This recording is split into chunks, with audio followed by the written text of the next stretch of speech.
Buona giornata, ben ritrovati con il telegiornale di Antenna 3, anche quest'oggi una giornata ricca di notizie e di eventi che vi forniremo nel corso della nostra lunga diretta. Partiamo subito con una notizia davvero inquietante che ha sconvolto in queste ore l'Italia intera, che è relativa alla strage di Stresa, proprio perché è notizia appunto di questa mattina che 3 persone sono state fermate nella notte per la strage della funivia del Mottarone.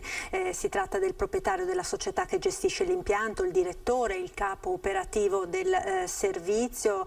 La PM Bossi, che sta appunto indagando sulla tragedia, parla di sviluppo molto grave ed inquietante, un gesto colpevole nella mancata rimozione della forchetta che disattiva i freni di emergenza per evitare un blocco manutentivo. Il sistema inoltre presentava delle anomalie che avevano portato a diversi incidenti ed erano stati effettuati numerosi interventi ma non risolutivi. I 3 indagati hanno ammesso le proprie responsabilità, risvolti quindi davvero inquietanti, dei quali appunto parleremo quest'oggi nel corso del telegiornale, ma andremo anche a Roma perché questa mattina davanti a Montecitorio c'è una grande protesta organizzata a livello nazionale dall'associazione Insieme per il Wedding, che raggruppa tutte quelle figure professionali appunto che ruotano attorno ai matrimoni e che stanno appunto protestando per chiedere di poter ripartire con delle regole certe. Anche di questo parleremo. Ora apriamo una finestra dedicata alla montagna veneta e alle prospettive che ci sono per la ripartenza. Abbiamo in collegamento Walter De Cassan, presidente di Federalberghi Belluno. Buongiorno Presidente, grazie per essere con noi. E dovremo avere in collegamento tra poco anche Andrea De Bernardin, sindaco di Rocca Pietore. Fatemi sapere dalla regia non appena appunto si sarà collegato anche il primo cittadino di Rocca Pietore. De Cassan, allora sicuramente diciamo tutto il settore del turismo è al centro di quelli che sono i riflettori, no, di queste giornate, perché il termometro, possiamo dire, della ripartenza in una regione, a maggior ragione come la nostra, che appunto vede nel turismo la prima voce del PIL regionale, sicuramente rappresenta un elemento fondamentale. La montagna come sta andando per quanto riguarda insomma le prenotazioni per la stagione estiva, ma anche come vi state organizzando proprio per riaprire alberghi e strutture, perché sappiamo insomma che diversi suoi colleghi hanno lanciato l'allarme circa la difficoltà di reperire manodopera. Buongiorno a lei, buongiorno a tutti. Sì, piano piano la montagna sta recuperando, non dico quello che ha perso quest'inverno, ma le prospettive per l'estate, perlomeno per luglio-agosto, sono relativamente buone. Come successe lo scorso anno, perché la gente attenderà, specialmente a livello di stranieri, perché purtroppo al momento non c'è ancora questo Green Pass europeo.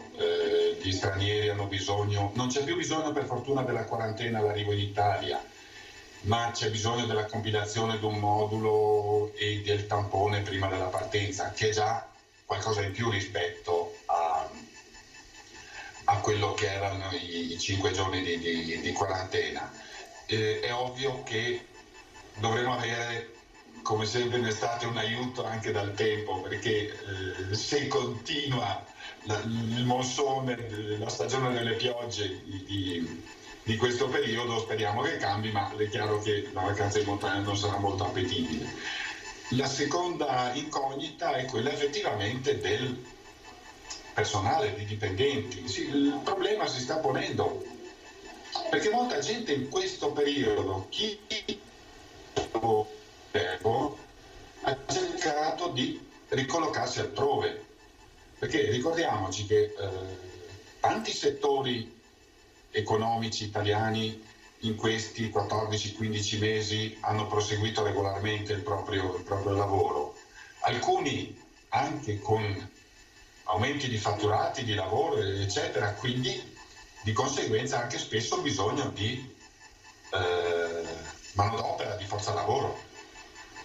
Certo, sicuramente, ma in effetti molti stanno lamentando il problema relativo alla proprio carenza di manodopera anche di figure specializzate, no? Perché questi lunghissimi mesi di fermo hanno, come dire, spesso indotto diverse persone a cambiare proprio completamente settore. Risulta anche a voi, si parlava per esempio di cuochi, di figure professionali, insomma, specifiche che non possono quindi essere così come dire, improvvisate all'ultimo momento e che proprio a causa della pandemia e delle difficoltà ovviamente che ci sono state in tutti questi lunghissimi mesi si sono magari ricollocati in altri settori.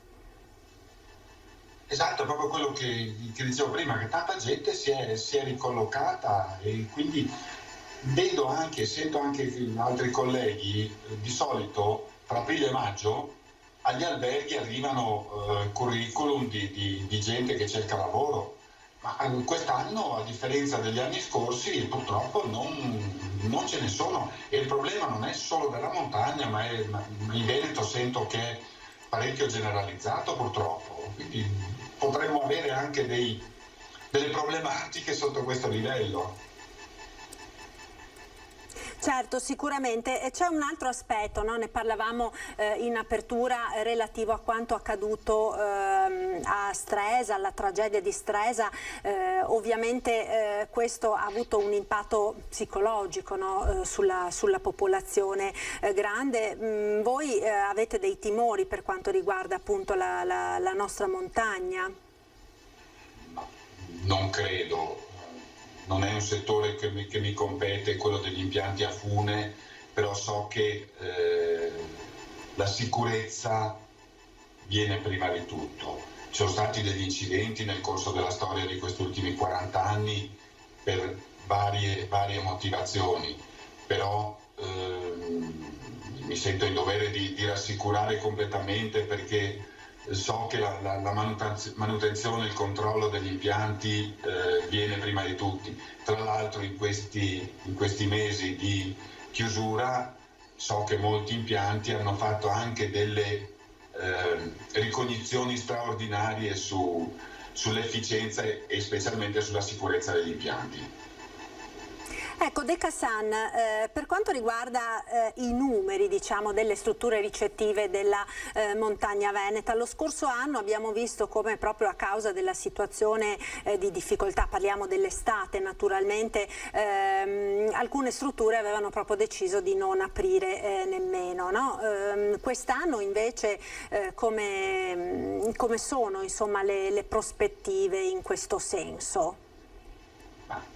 Da quanto sento, da quanto ho sentito, credo che quest'anno tutte le strutture riaprano, salvo chi era già un attimo, tra virgolette, in bilico prima, che era indeciso se chiudere o meno, ma per altri motivi, quindi pre-Covid, pre-pandemia, era indeciso se continuare l'attività o meno, ma credo che quest'anno ci sarà una riapertura quasi completa delle strutture, anche perché i protocolli di sicurezza all'interno degli alberghi sono già rodati dall'estate scorsa, anzi quest'anno forse c'è ancora più attenzione da parte del cliente rispetto all'anno scorso sulle misure di sicurezza anti-Covid. In più adesso, è notizia di ieri, di oggi, pare che con la fine del mese di maggio, via per giugno, inizino anche le vaccinazioni sul personale e titolari degli esercizi alberghieri. Sì, l'abbiamo sentito proprio ieri dal governatore Zaia, no? Che appunto il prossimo passo sarà quello di aprire le prenotazioni per quelli che sono insomma gli operatori del turismo, per coloro ovviamente che non sono ancora rientrati per età o per altre ragioni insomma nelle fasce che hanno potuto fino ad ora prenotarsi. Ed è chiaro che naturalmente per voi questo è un aspetto molto importante, no? Perché offrire al turista delle strutture Covid free naturalmente è un biglietto da visita non da poco, no?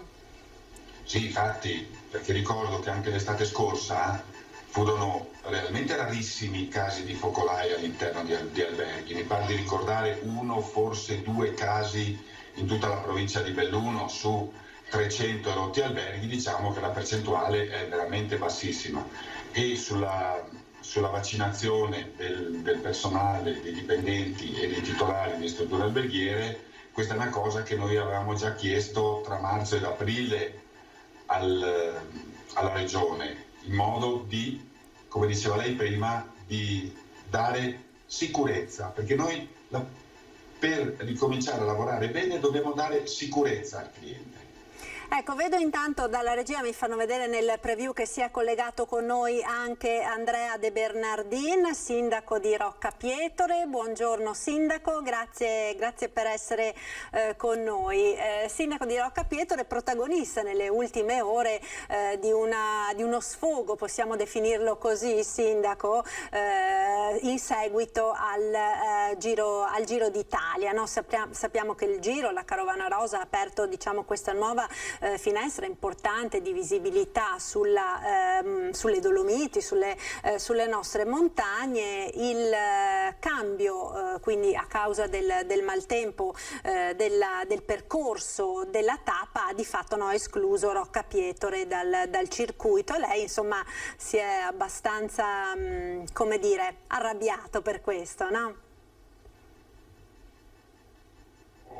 È ovvio che non siamo stati contenti di essere tagliati fuori, anche perché la situazione di Rocca, non voglio sempre ricordare Vaia e tutte le cose che ci sono successe, ma un po' di visibilità ci faceva anche bene dopo tutto questo stop legato al Covid. Ma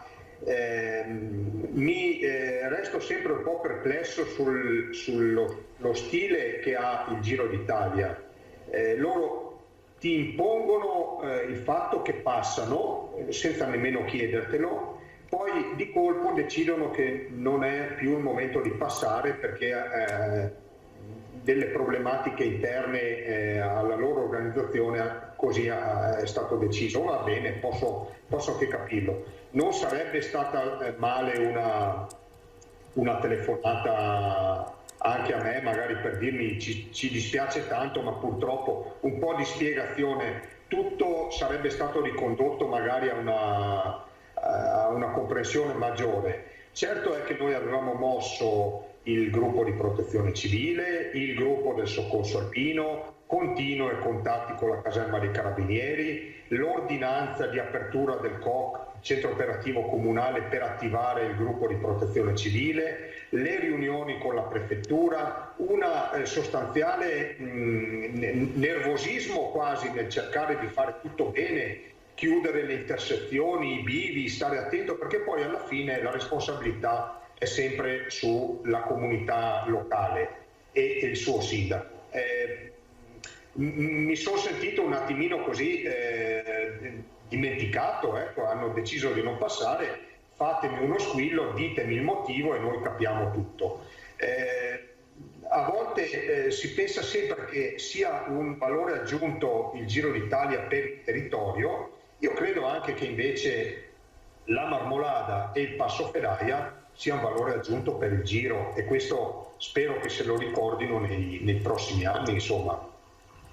Ecco sindaco, lei diceva all'inizio non voglio ritornare sempre su Vaia e ciò che ha rappresentato per il mio territorio. È chiaro comunque che il comune di Roccapietore in particolare, diciamo, oltre al dramma del Covid, con tutte le ripercussioni ovviamente economiche di cui stiamo parlando, aveva iniziato a soffrire già un anno prima sostanzialmente, no? Con la tragedia di Vaia, con tutti i danni. A questo punto, ora a che punto siamo con la ricostruzione? Come si presenta il comune di Rocca Pietore ai turisti che quest'estate sceglieranno di venire sulle vostre montagne?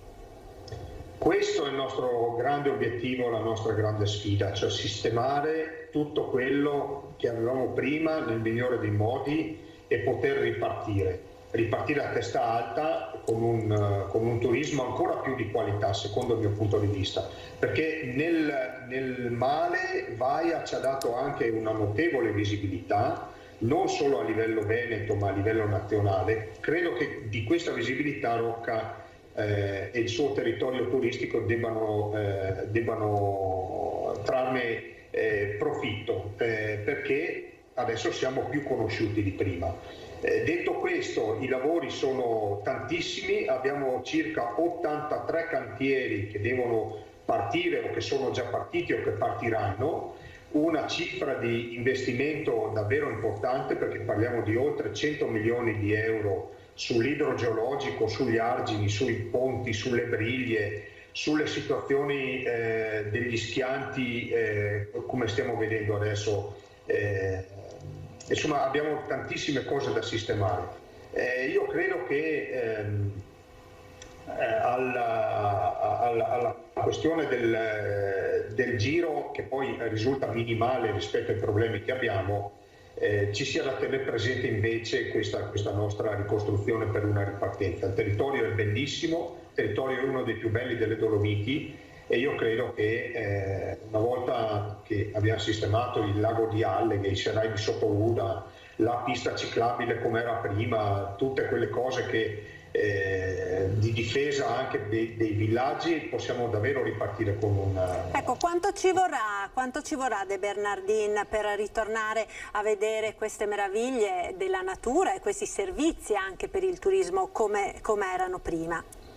Ma io avevo fatto una previsione i giorni successivi a Vaia, e a quelli che incontravo per strada e mi chiedevano come sarebbe andata la sistemazione, ho detto tutti ci vorranno 5 anni, perciò 2018-2023, non ci si scappa da questa cosa qua. 5 anni per un'opera pubblica fatta bene ci vogliono tutti, è inutile dirci che si poteva fare meglio, si poteva fare prima e si doveva fare di più. Dopo quello che c'è successo, che è paragonabile, l'allora capo della protezione civile Borrelli l'aveva definito un territorio terremotato che però aveva le case ancora in piedi, una situazione molto strana, sembrava ci fosse esplosa una bomba senza rovinarci le case, al di là degli allagamenti, insomma, però le strutture sono ancora in piedi. 5 anni, quindi 2023 è il nostro obiettivo. Io termino la mia carriera da sindaco nel 2024, spero di poterlo fare con un territorio messo a posto. È quello che speriamo naturalmente tutti, per poter tornare finalmente ad ammirare le bellezze di questo territorio straordinario. Un'ultima domanda volevo fare a Walter De Cassan relativamente allo sblocco dei licenziamenti. Se ne sta molto parlando, no, in queste ore, con polemiche anche accese che sono state sollevate tra le associazioni degli imprenditori e di sindacati.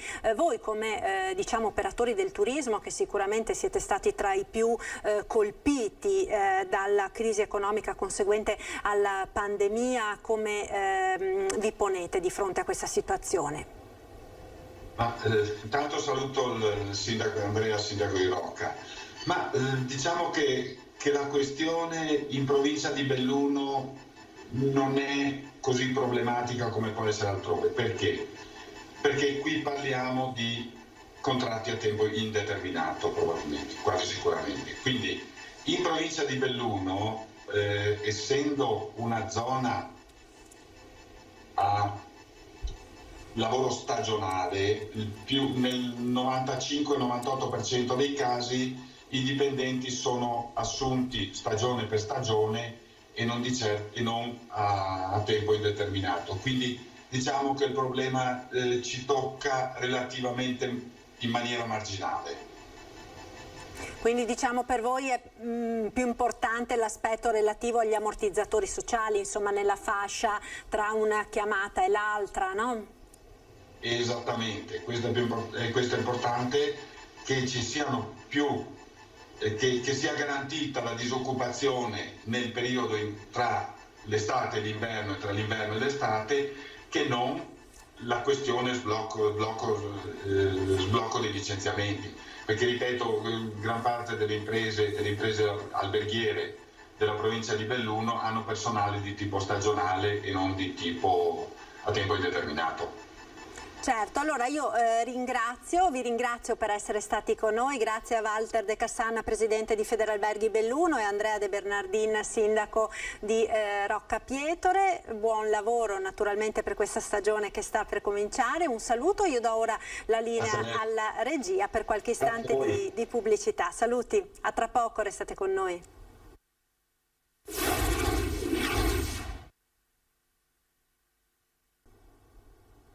Eccoci nuovamente in diretta, in studio.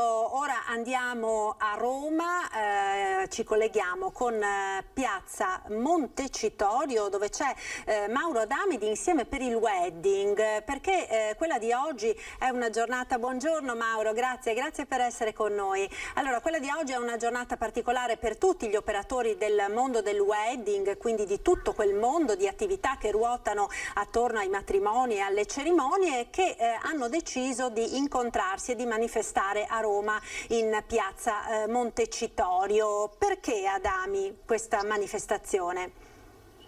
Grazie Marta di aver dato voce a questo nostro grido, questa nostra necessità per dare voce veramente alle esigenze di un comparto che è stato per troppo tempo dimenticato.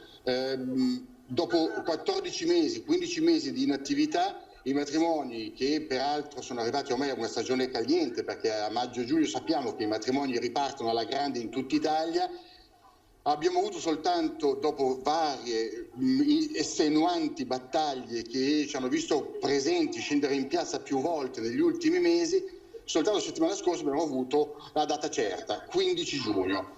A questo punto però con delle normative, con delle regole che non sono assolutamente chiare e non sono ancora state scritte, per cui l'interpretazione, oggi abbiamo una rappresentanza di quello che è il mondo, infatti ti giro un attimino la telecamera a favore di piazza, dove ci sono le varie categorie, tutti gli operatori, produttori di abiti, banqueting, location, abbiamo comunque fioristi, truccatori, operatori e finalmente, grazie all'intenzione, alla volontà, all'operazione di tutta la nostra associazione, abbiamo avuto i odorevoli, tutti gli esponenti della politica stanno entrando, sono già entrati, hanno fatto delle interviste, hanno avuto modo comunque di dire quelle che sono le cose che ancora noi stiamo chiedendo, quando uscirà il protocollo sotto forma di legge, perché a oggi non c'è ancora. Abbiamo saputo il Green Pass, ma non abbiamo ancora capito come si dovrà svolgere, chi lo dovrà rilasciare, quali saranno comunque le modalità, per cui insomma ci sono ancora tantissime ansie di incertezze, di cose non chiare, che noi, essendo dei professionisti, vogliamo comunque chiarire. Questi sono i tavoli dove simbolicamente abbiamo fatto sedere, dove si sono seduti già tutti gli esponenti delle forze politiche. Abbiamo rappresentanti Sebastiano Campus, rappresentante della Sardegna, abbiamo tutte le rappresentanze italiane, Massimo Iaccarini dello studio di Roma, con tutto il suo team. Abbiamo il presidente Stefania Vismara e poi abbiamo soprattutto, perché nella filiera abbiamo sicuramente dato voce a quelle che sono le spose, il motivo per cui questa filiera esiste. Ecco, Adami, dicevi appunto che ci sono questi interrogativi, insomma queste incertezze, queste incognite che ancora appunto gravano sull'organizzazione dei matrimoni, degli eventi, delle cerimonie che dal 15 di giugno potranno ripartire. Avete avuto qualche risposta certa su questo protocollo? Quando si potrà conoscere? Che cosa prevederà? Perché ne abbiamo sentite tante, no, in questi giorni, dal wedding manager, il Green Pass si diceva, ma il il Covid Manager, chiedo scusa, il Green Pass e il Covid Manager, ormai ci stiamo confondendo anche, no? da quante ne abbiamo sentite, il Covid Manager, chiedo scusa. Di fatto, insomma, quando finalmente si potrà sapere, perché poi ovviamente non dimentichiamo che tutti questi sono eventi che non è che si improvvisano dalla sera alla mattina. Io però devo salutarti perché vedo che è arrivato il presidente della regione Zaia, con il quale noi ci colleghiamo per il consueto punto stampa. Grazie quindi insieme per il wedding, per questo collegamento. Avremo modo naturalmente di risentirci proprio per sapere effettivamente quando verrà licenziato questo protocollo. Grazie mille, grazie a voi. Andiamo ora a Marghera con la protezione civile e il punto stampa del governatore Zaia. Diciamo, una definizione migliore rispetto a questo tema della raccomandazione nella vaccinazione, e poi 2 o 3 cose. Ci sei? 2 o 3, eccoli qua. Allora, i tamponi molecolari sono 5.344.000 e i tamponi rapidi sono 4.747.000. Totale sono 10.091.951. I positivi delle ultime 24 ore sono 255.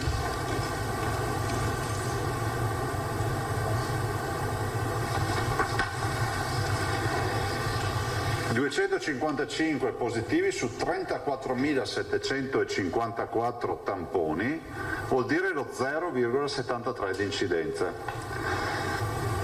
Quindi ricordiamo sempre a chi pensa che il virus non ci sia più che 255 nuovi infettati li abbiamo avuti anche nelle ultime 24 ore.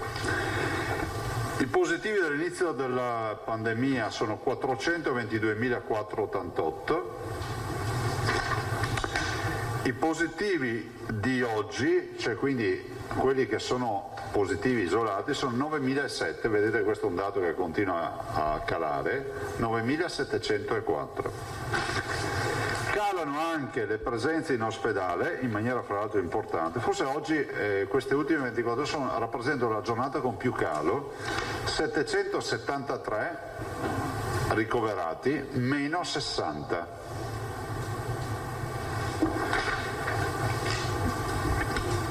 Questi 773 sono così distribuiti, scusate, 681 in area medica, quindi in area non critica,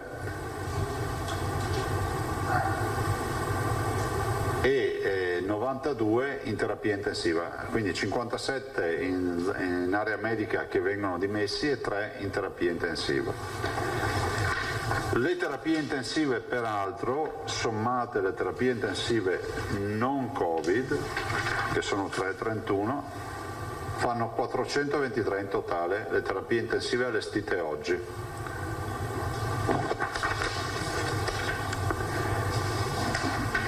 Totale di decessi 11.540 più 8. I dimessi sono 21.609. Allora, 2 o 3 cose. La prima, che noi ci stiamo avviando verso, sapete, iniziamo nella fase della giornata di valutazione, quindi domani vi daremo un po' di parametri rispetto all'RCT, all'incidenza dei 100.000 del numero di positivi su 100.000 e il coefficiente di riempimento di terapie intensive e di area non critica.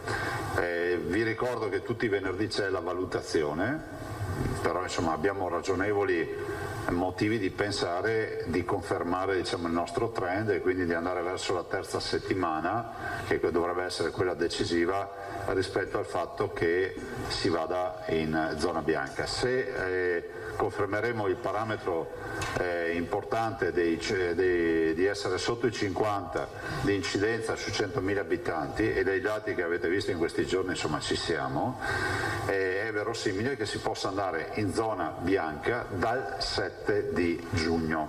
Cosa significa questo? Oggi avremo un incontro importante alle 14.30, oggi è una giornata di incontri a livello nazionale.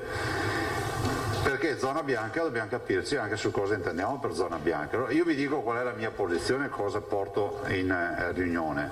Porto l'idea che in zona bianca ci sia la possibilità di applicare, diciamo, pur adottando le linee guida che già sono note, le aperture. E la domanda fatidica che tutti ci fanno e mi fanno in queste ore, ma il coprifuoco è da cancellare. Guardate, il coprifuoco è diventato purtroppo un totem ideologico. È diventato, come accade spesso nei dibattiti nazionali, soprattutto in questo paese che vive spesso di dibattiti, è diventato il Guelfi contro i ghibellini. Allora, vorrei ricordare che il virus si avvantaggia solo degli assembramenti, quindi quando noi riusciamo a mettere in contatto più persone.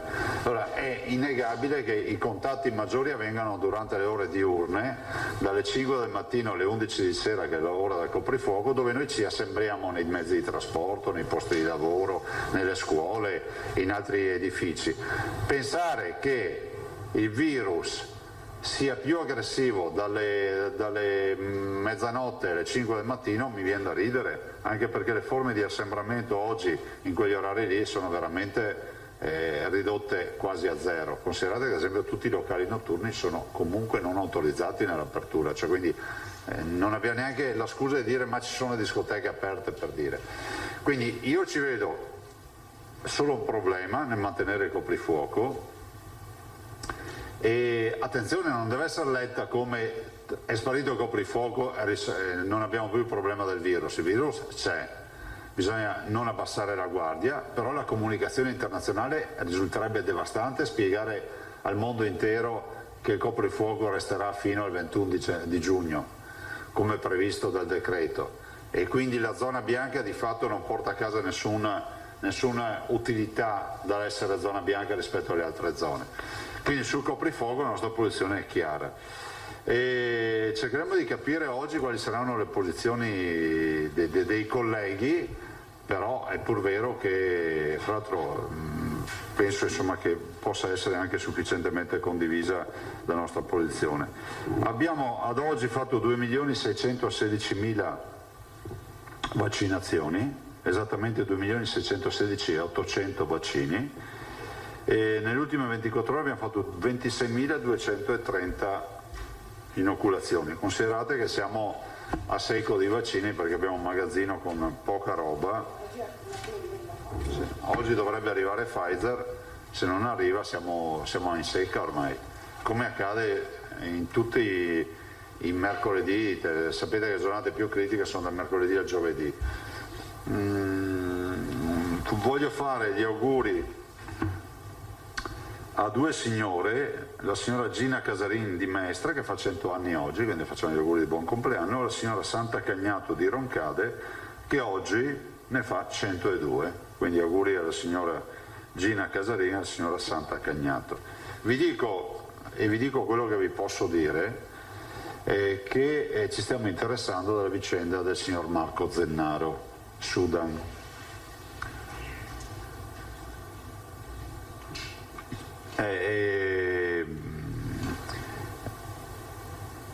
Allora, rispetto alla vicenda del signor Marco Zennaro, che è trattenuto da oltre 50 giorni in Sudan, ecco, rispetto a questa vicenda voglio dirvi che nell'ottica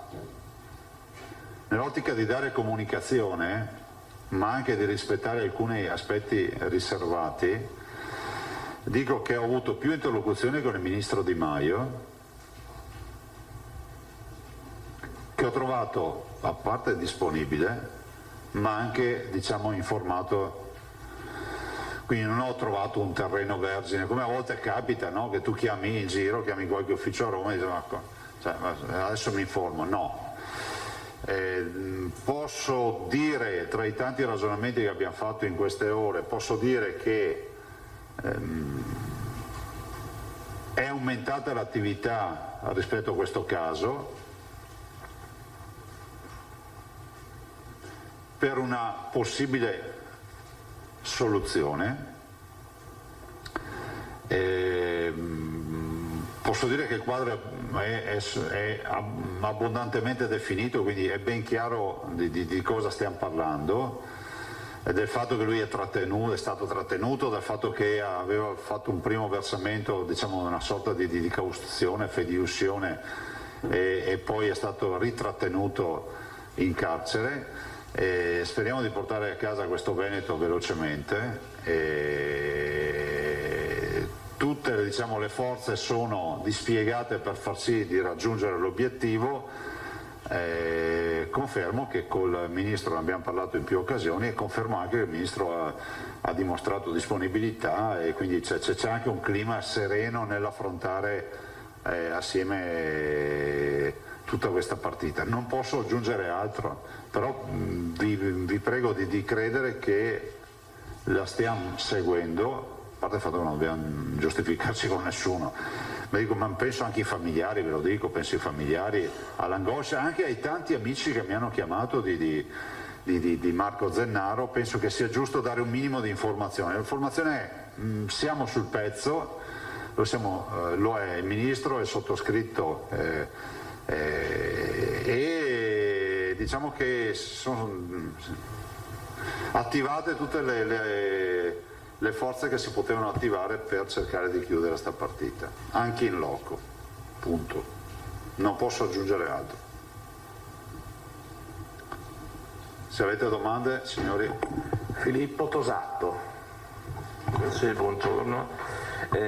Intanto, esattamente la riunione delle 14.30, sì. Che riunione è e che agenda ha? Buongiorno, è una riunione che ha conferenza dei presidenti, riunione politica, fra l'altro politica, insomma, di coordinamento tra presidenti, perché poi il pomeriggio alle 16 c'è la riunione col governo. Quindi sul piano nazionale di resilienza e ripartenza, ma anche su tutto quello che sono poi i temi connessi al Covid, è inevitabile. Quindi insomma la sua posizione sarà quella di chiedere l'abolizione? Sì, parleremo anche, Filippo parleremo anche di semplificazione, che è fondamentale. Ma sì, sul Covid la mia posizione è chiara: noi porteremo una posizione che in zona bianca si applichino le linee guida, non liberi tutti, linee guida, e ci sia l'abolizione quindi linee guida per aprire tutto e via il coprifuoco. Coprifuoco perché, ripeto, l'assembramento ce l'ho dalle 5 del mattino alle 11 di sera oggi, no? E ce l'ho al posto di lavoro, mezzi di trasporto, scuola, e dove capita. Dire che di notte si creano assembramenti pericolosi mi sembra un po' avventurosa dal punto di vista epidemiologico. Se poi il tema diventa ideologico e diventa un totem quello del coprifuoco, ne prendo atto, ma non lo condivido. Ecco, senta, ma nelle interlocuzioni con i ministri, insomma, con i rappresentanti del governo legati anche all'attività quotidiana di gestione della pandemia, lei ha avuto l'impressione di una disponibilità a un allentamento generale fino alla cessazione dei divieti, oppure ha l'impressione che vi siano ancora delle resistenze? No, io vedo, al di là del CTS che ha risposto alle nostre linee guida con alcuni aspetti che insomma spero che si risolvano, perché alcuni non sono praticabili. Però, tipo, non so, c'è un'idea di imporre, di mettere i tavoli a scacchiera nei ristoranti, c'è robe che uno non ha neanche mai fatto il cameriere per dire una roba del genere. Però al di là di questo, che poi una soluzione la si trova, io vedo che c'è assolutamente un'impostazione che punta alla via d'uscita. Prova ne sia che il decreto che ha fatto il governo, e va riconosciuto, prevede che il 21 di giugno cessi coprifuoco. E questo è il primo dato che è incontrovertibile, cioè vuol dire che si inizia l'estate in maniera libera. Dopodiché l'avvicinamento da qui al 21 giugno non me la sono inventata io, quella della storia di entrare in zona bianca, no?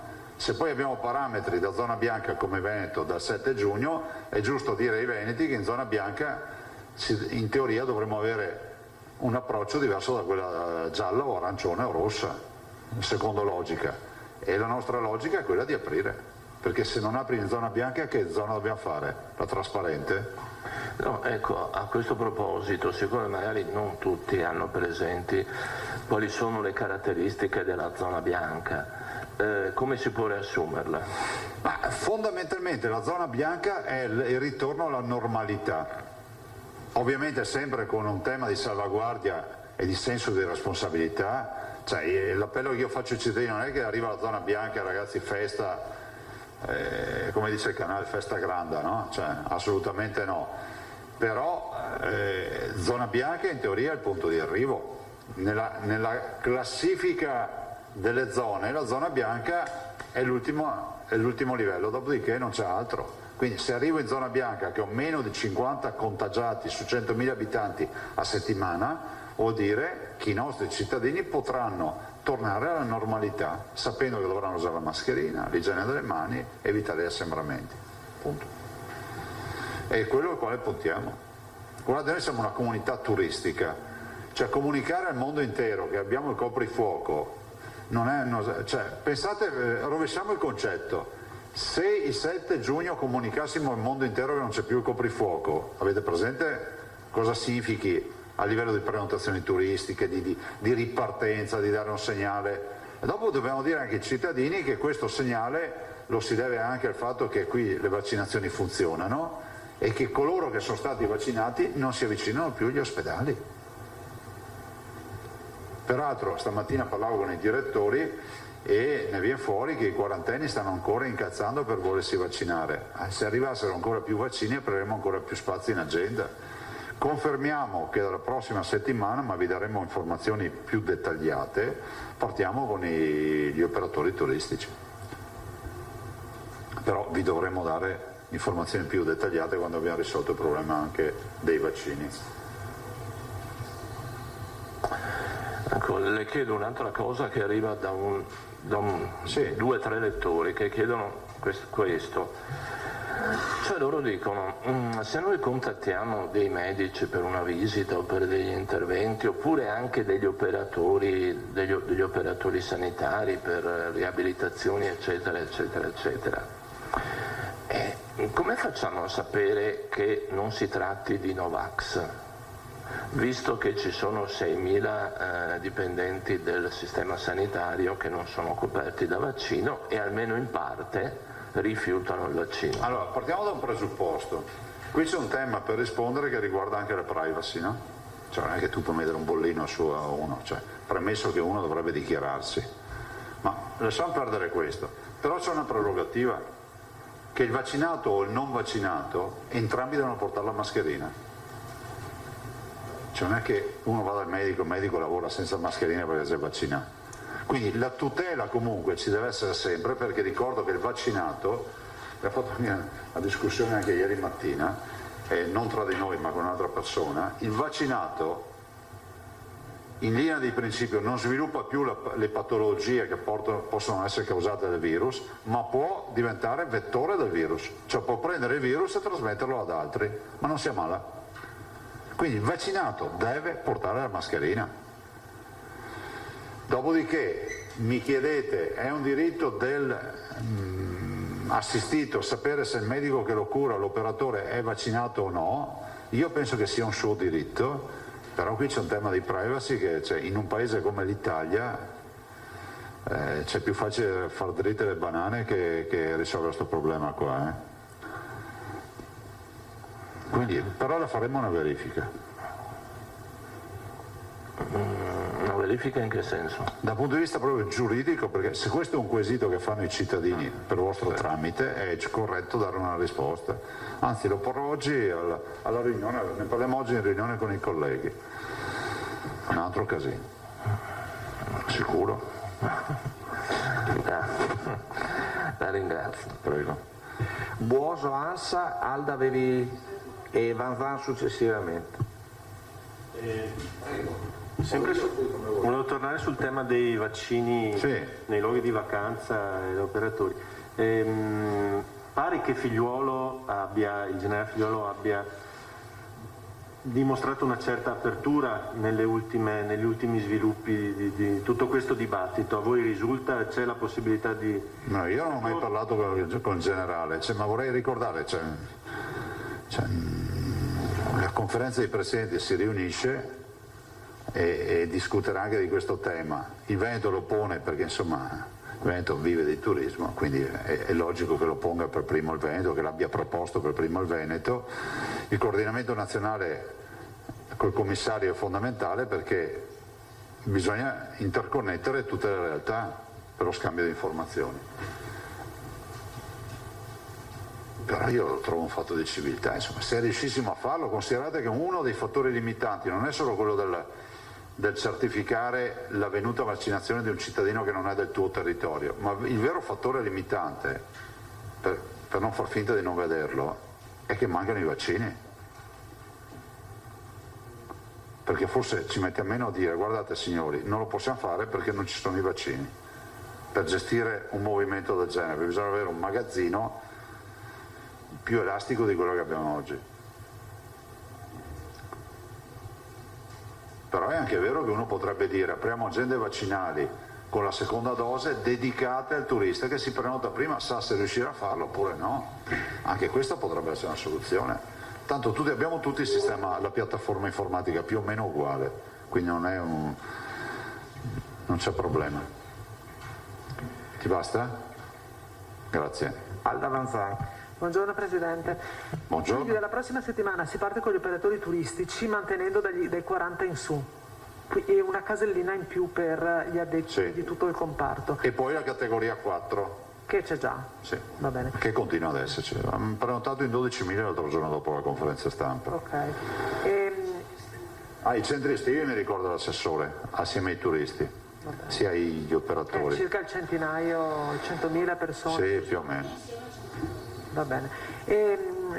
Le altre categorie che dovrebbero essere riaperte, alcune ULS pare l'abbiano già riaperto, operatori scolastici, personale scolastico universitario. Arrivano parallelamente, considera però che ormai stanno talmente stringendo il cerchio che se uno non è stato vaccinato per età è stato vaccinato per patologia, se non è stato vaccinato per patologia perché fa l'operatore turistico, se non è operatore turistico perché va ai centri estivi, insomma, alla fine vediamo che si sta stringendo, cioè, ce l'avremo sempre di meno, tanto gli over 40 va a colpire una fascia anche di operatori del mondo della scuola e delle forze dell'ordine pauroso perché ce ne sono tanti, dobbiamo scendere ancora di più, però insomma ce la facciamo. E ci sono altri dati per quanto riguarda le forniture di vaccini, cioè oggi dovrebbe arrivare Pfizer. A quanto siamo? C'è qualche notizia? Microfono. Che hanno comunicato una diminuzione degli arrivi dal 10 al 16. Non so di quale vaccino, ci hanno comunicato appena arrivato una diminuzione delle consegne dal 10 al 16, però non hanno specificato cosa. Diminuzione? Sì, delle consegne previste. Cioè non ci facciamo mai mancare niente. Dal 10 al 16 giugno? Sì. Quindi dal 10 al 16 ce ne saranno meno? Sì. Erano previsti 259.436, 259.436, non sappiamo quanti meno arriveranno. Ma guardate, noi facciamo sempre il conto di avere 200.000 dosi a settimana. Una riduzione, però non è specificato quanto, quindi non so. E anche questa è una delle brutte notizie, no? Perché avere una riduzione su una settimana da 200 quasi 60.000 non è roba da poco. Quindi riassumendo, scusate, oggi dovrebbe arrivare Pfizer ma non è ancora arrivato. Non mi hanno comunicato sottoscritto. Lo chiediamo. Di solito arriva alle 11. Doveva essere il mese della svolta, così aveva detto Figliuolo, cioè se dal 10 al 16 abbiamo una riduzione è una svoltina? Vabbè. Poca roba. Poca roba. Vabbè. E l'altra cosa invece, quando lei dice, Presidente, che per noi si dovrebbe aprire tutto, anche le discoteche? In zona bianca? Allora sulle discoteche noi non riusciamo perché lì c'è il decreto, non è prevista ancora alcuna data, però è pur vero che sulle discoteche stiamo lavorando a una sperimentazione, però ad oggi non possiamo anticipare nulla, nel senso che pensiamo a una sperimentazione, attenzione ve lo dico, che poi non si capisca pan per polenta in giro per il mondo. del fatto di capire col CTS, di capire se si può prendere 1 o 2 locali e provare a monitorare, a capire cosa succede all'interno, no? Ma come il tema dei Luna Park, eccetera, cioè bisogna anche porsi il problema, non è che possono dire a questi operatori economici che stanno chiusi sine die, fino a quando qualcuno deciderà di riaprirli, quindi qualcosa dobbiamo fare. Scusi, la sperimentazione è un'idea del Veneto oppure una cosa che volete fare col CTS a livello nazionale? No, è un'idea che vogliamo partire noi come Veneto, ma vogliamo avere ovviamente ragguagli dal CTS nazionale. C'è già stato qualche esperimento in giro per l'Italia, però insomma noi potremmo fare una roba più poderosa, anche viste i locali che abbiamo. Che non vuol dire sperimentare per aprirli tutti, cioè sperimentare con 1, 2, 3 locali e fare un monitoraggio di quello che accade, però vogliamo fare un progetto prima. Allora Pfizer, come è previsto, è arrivato oggi 167.000 dosi.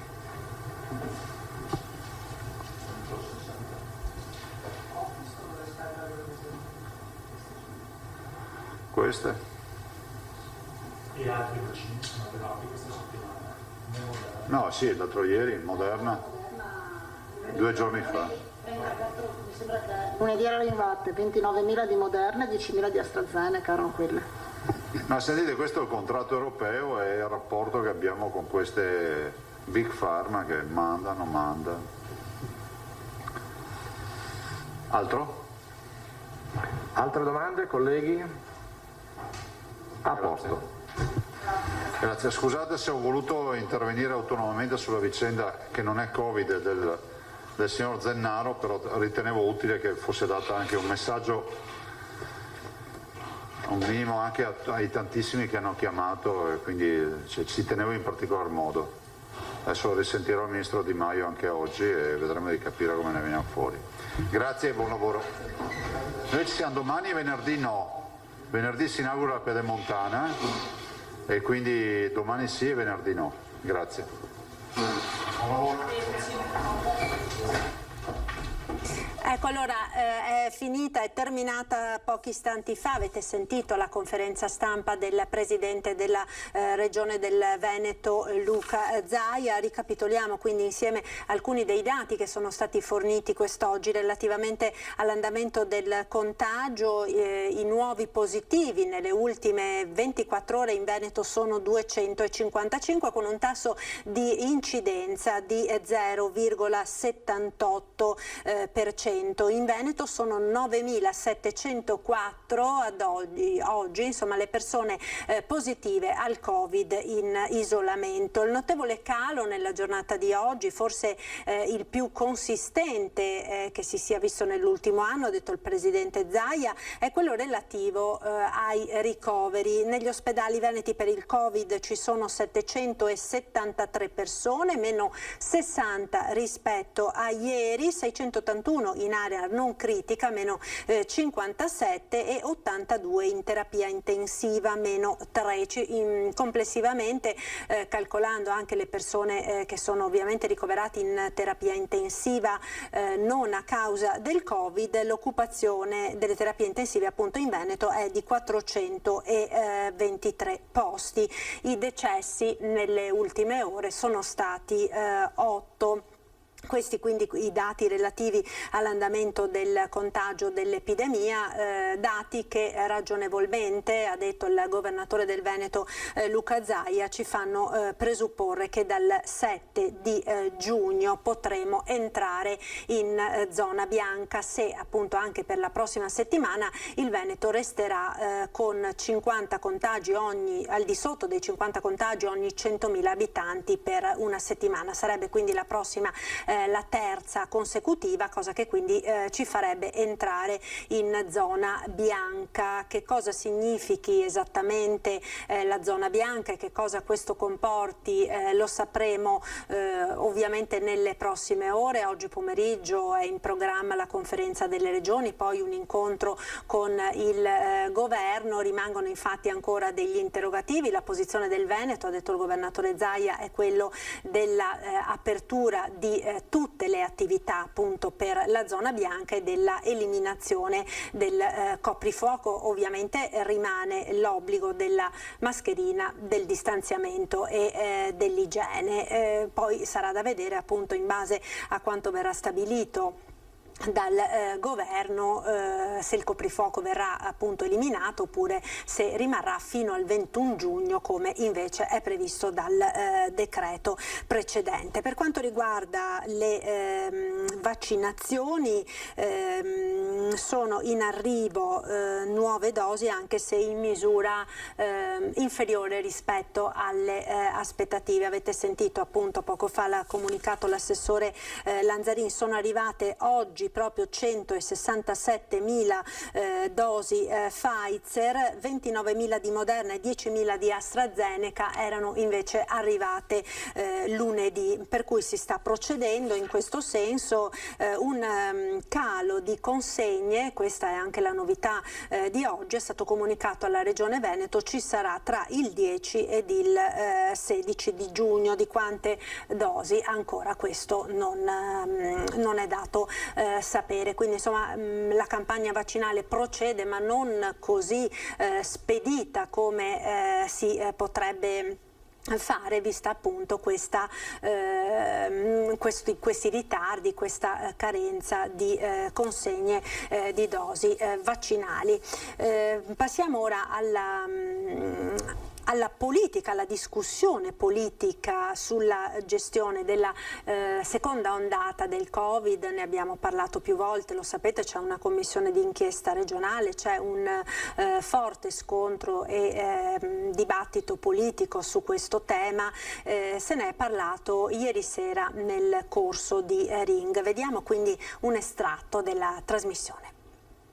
Il tema è quello di mettere il focus su quella che è riconosciuta come la seconda ondata, no? Tra ottobre e gennaio. Ma la Lega non vuole, no? Il centrodestra non vuole, cioè vuole tutto l'intero periodo. Vedere l'insieme. Non abbiamo ancora gli elementi per comprendere fino in fondo sulla base di quali informazioni si siano prese delle decisioni. Questo per noi è importante e credetemi, nella sanità non ci sono tante persone che parlano volentieri pubblicamente della loro esperienza professionale. Io ricordo che nella settimana prima di Natale il Veneto aveva 1027 contagi per 100.000 abitanti e la seconda regione più, diciamo così, contagiata era il Trentino con 500 e qualcosa, la media italiana era intorno ai 350. Le regioni che hanno avuto situazioni molto più gravi rispetto al Veneto non hanno una commissione d'inchiesta. Noi siamo in Veneto riconosciuto come la gestione Zaia tra le migliori in assoluto e riconosciute da tutti, e si vuole far passare un messaggio sbagliato da parte dell'opposizione. Non capiamo neanche che cosa vuol dire voler continuare a insistere sulla seconda ondata quando sappiamo tutti che tutte le regioni dall'Emilia in su la seconda ondata è stato qualcosa di strano che si sta ricercando anche a chiedere agli esperti.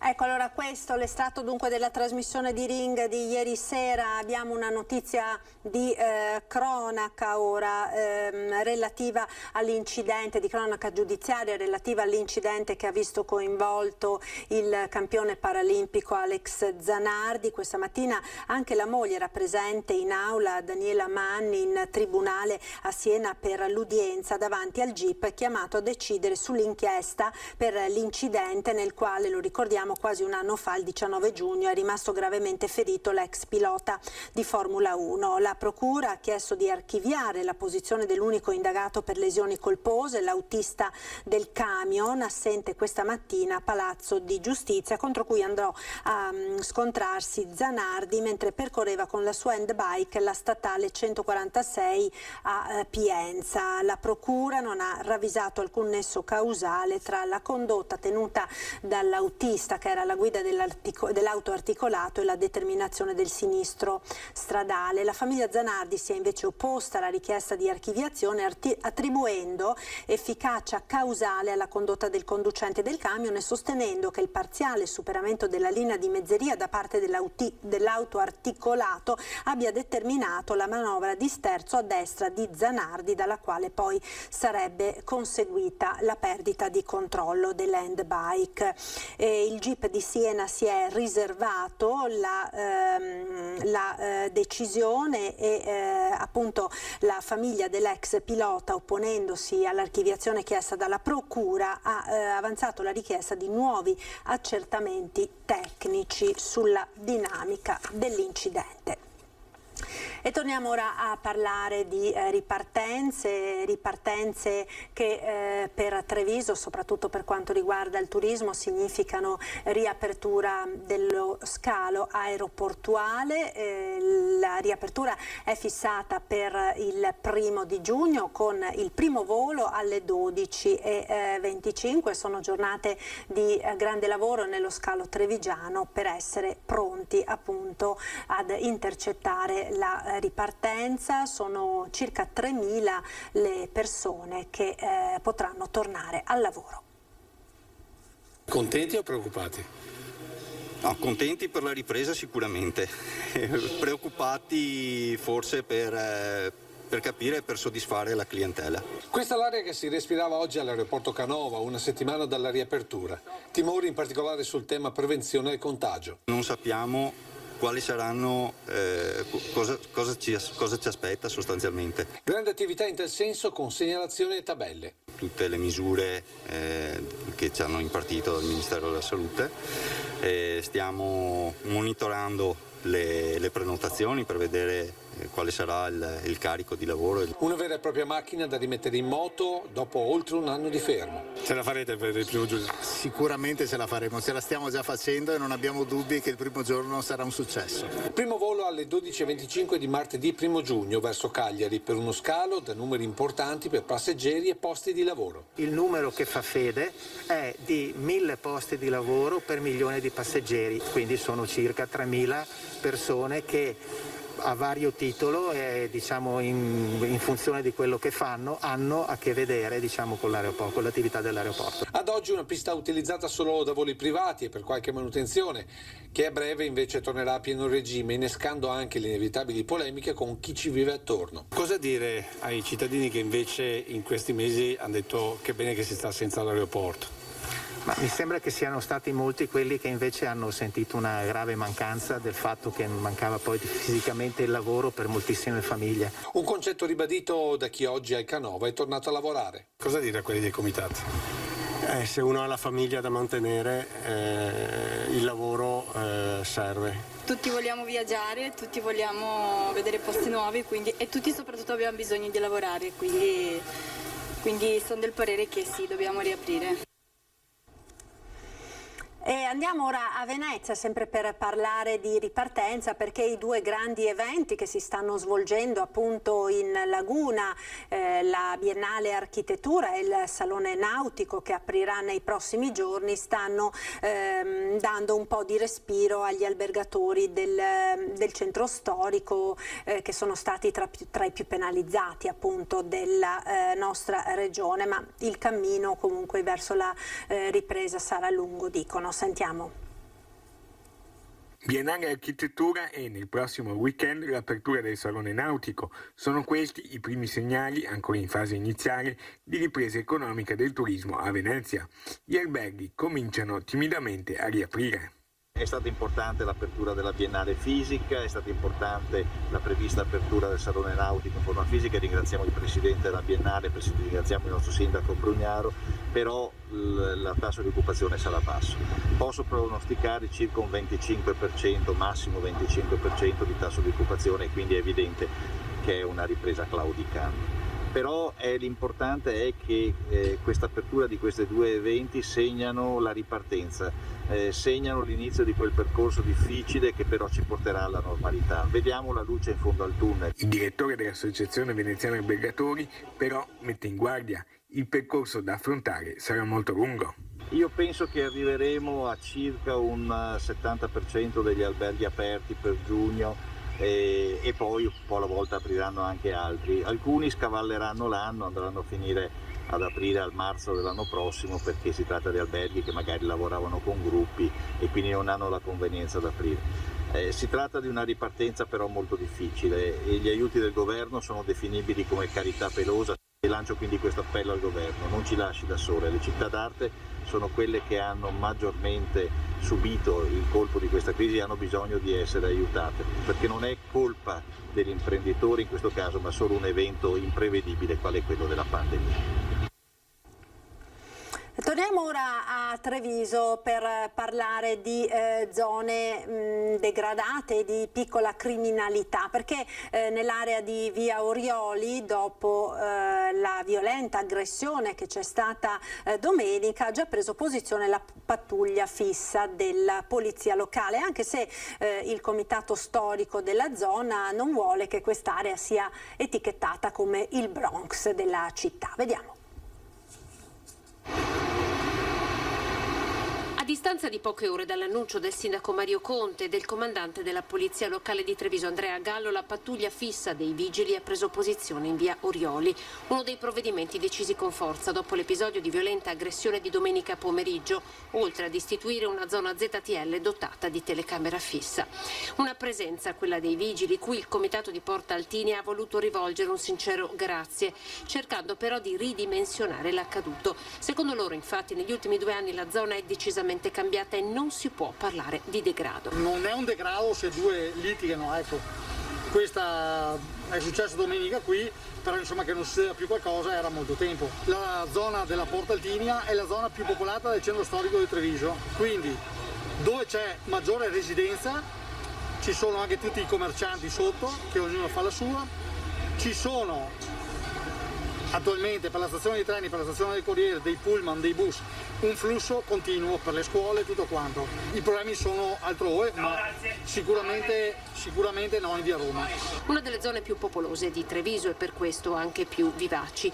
Sul quartiere il comitato ha da tempo anche attivato il controllo di vicinato collegato con la stazione della polizia locale. Oltretutto, proprio dietro la piazza Giustiniana c'è anche un'apertura nuova di un museo che è stato ultimato i lavori questo mese, c'è l'archivio di Stato, c'è la chiesa Santa Caterina e più flusso c'è di gente che si muove per il museo, per le spese, per i negozi, per gli uffici, chiaramente la delinquenza non regna, assolutamente non regna.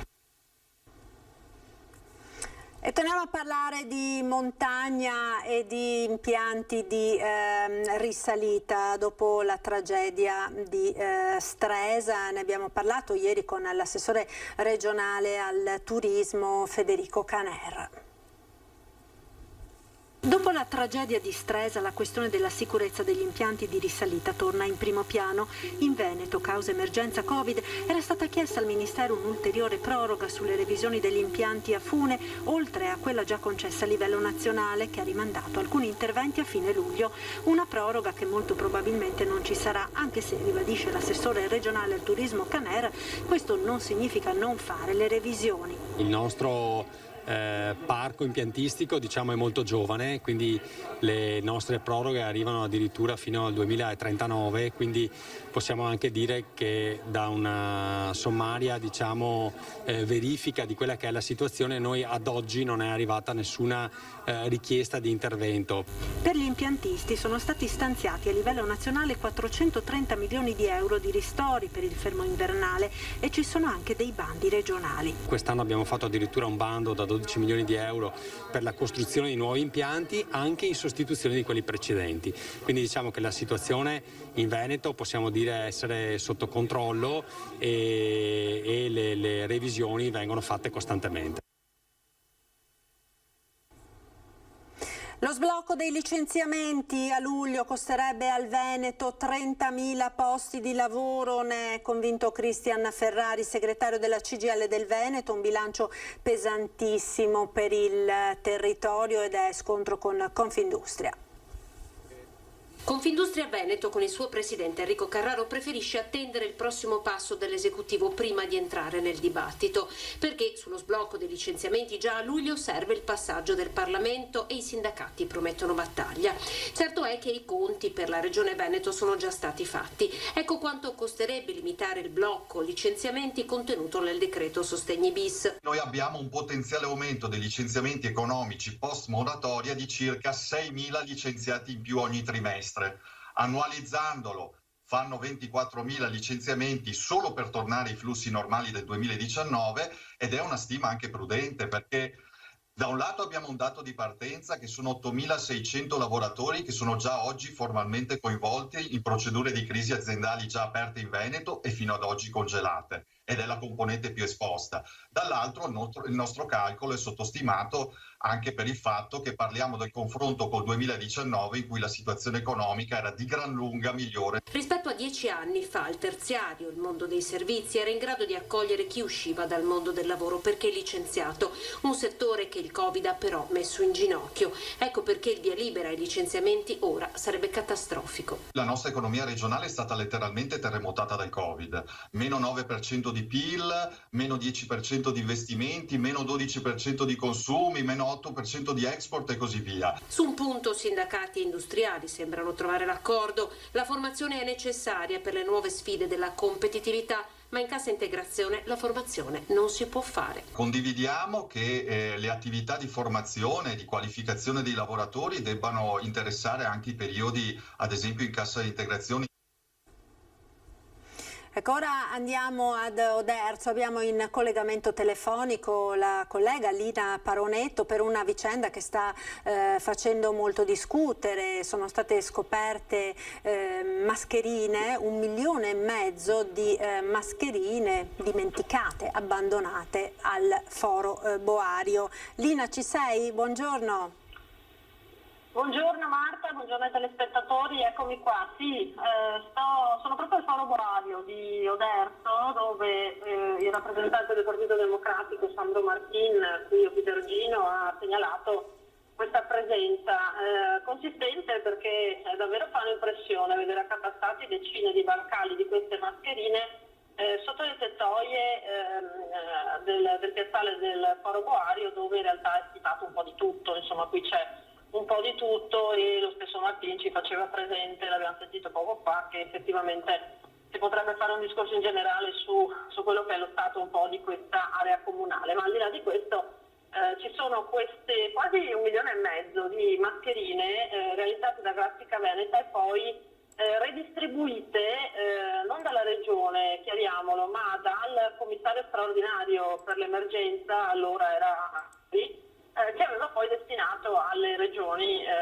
ai territori, diciamo, senza transitare attraverso le regioni, tanto più che in regione appunto non ci entrano in questa vicenda, nel senso che ci dicono non abbiamo avuto nulla a che fare con la destinazione di queste mascherine che probabilmente dovevano servire nella primissima emergenza, perché ricordiamo che Grafica Veneta, azienda del territorio veneto, insomma del Padovano, aveva realizzato queste mascherine quando in piena emergenza Covid, nella prima ondata, nel primo lockdown, non se ne trovavano in commercio, no? Era quasi impossibile reperirle e quindi erano state distribuite ai comuni in modo che potessero poi ridistribuirle attraverso i loro volontari, la protezione civile eccetera, alle famiglie, insomma. Ricordate quando venivano recapitate le mascherine appunto direttamente nei comuni, nei quartieri. Lo ricordiamo tutti, no? Casa per casa la protezione civile, oppure nelle città più grandi come Treviso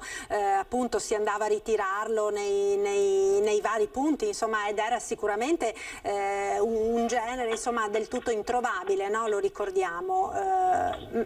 Esattamente Marta, esattamente. Qui non si tratta, diciamo, di quelle che il governatore Zaia ha fatto avere ai cittadini, si tratta di ulteriori forniture che poi il commissario straordinario aveva destinato ai territori. Ecco, ci sono queste mascherine ancora lì ad oggi, quindi a quasi 1 anno e mezzo di distanza. Naturalmente potete immaginare che pur sotto una tettoia, pur parzialmente riparate con un telone, naturalmente quegli scatoloni se rimangono così, anche se avvolti nel cielo, sono destinati naturalmente al deterioramento, per cui l'invito che viene fatto in particolare ecco, dal Partito Democratico in questo caso è quello di utilizzarle qualora potessero servire invece che lasciarle lì. Sandro Martin, che ho sentito poco fa, appunto rappresentante dei Dem, dice non c'è da far polemica, nessuno addita responsabilità, anche perché nel momento dell'emergenza non era naturalmente semplice. Il comune di Oderzo ha con tutta probabilità ospitato, tra virgolette, il transito di queste mascherine che poi dovevano finire anche in altri comuni e sono rimaste lì. Naturalmente appunto dice cerchiamo di utilizzarle se sono ancora buone, se a qualcuno servono, invece che lasciare, ripeto, quasi 1,5 milioni di presidi, di dispositivi di protezione inutilizzati e naturalmente destinati al deterioramento se rimangono lì dove sono, insomma. Certo. Questo è un po' il tema. Adesso cercheremo di capire, magari ecco con il comune, a chi dovevano finire, a chi erano destinate queste mascherine e come mai sono rimaste lì. Certo. Lina, ma da quanto tempo erano lì esattamente allora queste mascherine? Queste dovevano essere lì senza dubbio dalla primavera dell'anno scorso, perché era il periodo in cui Grafica Veneta le produceva e in cui erano state poi vendute a milioni, mi dicono, addirittura, come in questo caso, insomma, al governo, allo Stato italiano, che poi attraverso il commissario le aveva redistribuite. Per cui davvero almeno un anno, io credo, davvero un bel periodo, un periodo molto lungo, e potete immaginare, ripeto, naturalmente che fine può fare il materiale lasciato lì per così lungo tempo. Certo, sicuramente, quindi cercheremo di capire, anche perché appare veramente incredibile che fino ad ora in tutto questo tempo nessuno si sia posto l'interrogativo, no? Insomma, di queste mascherine abbandonate lì. Lina, io ti ringrazio davvero, naturalmente tutti gli aggiornamenti sulla questione nel corso del nostro telegiornale di Treviso in onda questa sera a partire dalle 19:30. Grazie a Lina Paroneto. Grazie Lina, buon lavoro. Marta. Arrivederci. Grazie. Allora, noi ora andiamo a Padova e continuiamo a parlare di Covid e di punti vaccinali, perché da giugno a Padova sono operativi 2 nuovi punti vaccinali destinati appunto alla città di Padova, ma anche alla provincia. Dal 10 di giugno presso l'ospedale Madre Teresa di Calcutta di Schiavonia e dal 12 al seminario minore di Rubano, gestito dai Medici con l'Africa QAM. Nel frattempo l'ULSS apre anche nuovi posti prenotabili. Sentiamo. 15.000 nuovi posti per le vaccinazioni a partire dai 40 anni. Le prenotazioni si sono aperte nel pomeriggio attraverso il portale dell'USL 6, ma la novità è che si aggiunge un nuovo punto vaccinale per la provincia di Padova. Dal 12 giugno infatti sarà operativo il punto vaccinale di Medici con l'Africa QAM presso l'ex scuola med del seminario minore di Rubano. L'accesso alla struttura sarà da via Pordenone. Nel giorno dell'Africa Day la storica ONG nata a Padova 70 anni fa annuncia di mettere in campo i suoi volontari in questa nuova sede, una sorta di collegamento simbolico con il continente dove operano i medici del QAM sostenendo le popolazioni degli stati più in difficoltà. Il punto vaccinale sarà aperto al pubblico dal lunedì al venerdì in orario pomeridiano e serale, sabato e domenica per tutta la giornata. In questi giorni si stanno allestendo 6 linee vaccinali che vedranno operativi 120 volontari tra sanitari e non. L'entrata in campo della ONG va di pari passo alla campagna vaccinale che ha allargato le fasce d'età che beneficiano del vaccino. L'USL 6 viaggia al ritmo di circa 6.000 somministrazioni al giorno, con una buona risposta delle fasce più anziane di popolazione. La campagna vaccinale sta andando bene, insomma siamo contenti, abbiamo una buona risposta. Per gli anziani superiori agli 80 anni siamo arrivati al 98,5% di persone che hanno fatto almeno una dose. Per l'altra categoria subito dopo, dei 70-79 anni, abbiamo l'86% che ha fatto una dose e di questi un poco meno della metà è riuscito a fare anche la seconda dose. 60-69 anni siamo al 75% e in quelli di 50-59 anni siamo appena al 30%, però insomma a noi interessava sostanzialmente le persone dai 60 in su. L'invito per i sessantenni è quello di continuare a prenotare. Anche se apriamo le prenotazioni a nuove età o a nuove categorie, quelle pregresse rimangono, per cui possono sempre prenotarsi.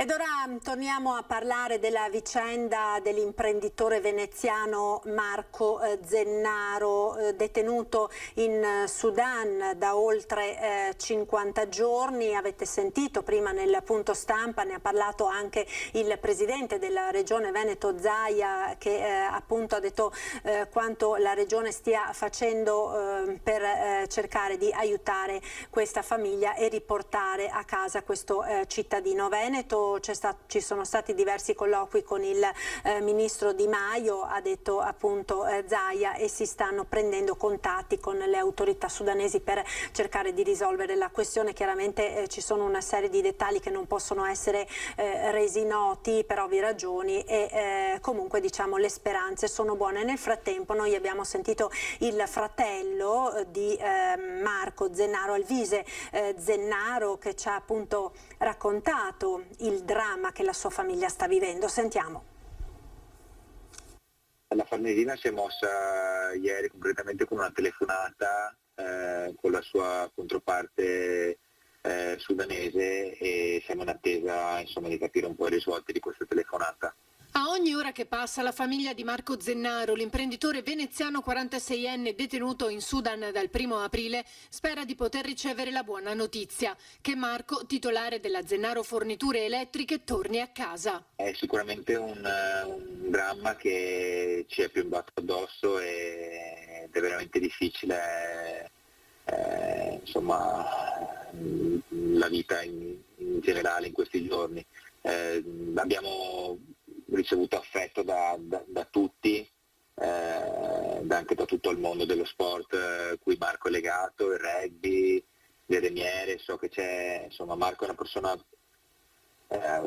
che si fa voler bene. Sono in molti a essere preoccupati per Marco, detenuto in condizioni disumane nel commissariato della capitale sudanese, senza l'avvenuta convalida dell'arresto, con l'accusa di una presunta truffa ai danni di ditte locali. A causa di un'ingiustizia comunque di una persona messo in quel posto da una persona con cui lui non aveva mai avuto nulla a che fare.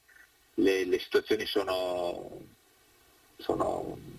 degradanti proprio contro ogni diritto umano, stare disteso per terra per oltre 50 giorni con 45 gradi. In un ambiente che non è il tuo, lontano da tutti i tuoi affetti, lontano da tutto, è veramente dura.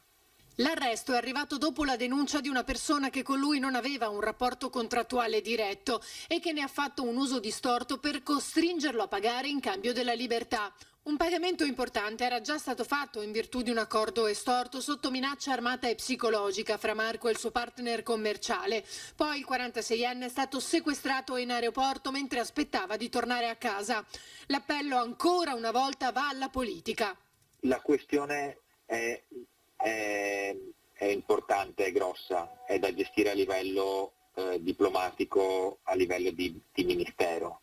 Pertanto noi l'appello che facciamo è l'appello al Ministero affinché risolva questa questione dove per noi è troppo grande. Ed intanto l'avete sentito appunto prima dal governatore Zaia, anche la politica locale si sta muovendo per aiutare questo imprenditore detenuto da oltre 50 giorni in Sudan, ma si sta muovendo anche il mondo dell'associazionismo sportivo del quale Marco Zennaro fa parte. È una storia da film, ma speriamo che sia una storia a lieto fine ed è giusto che la politica si mobiliti.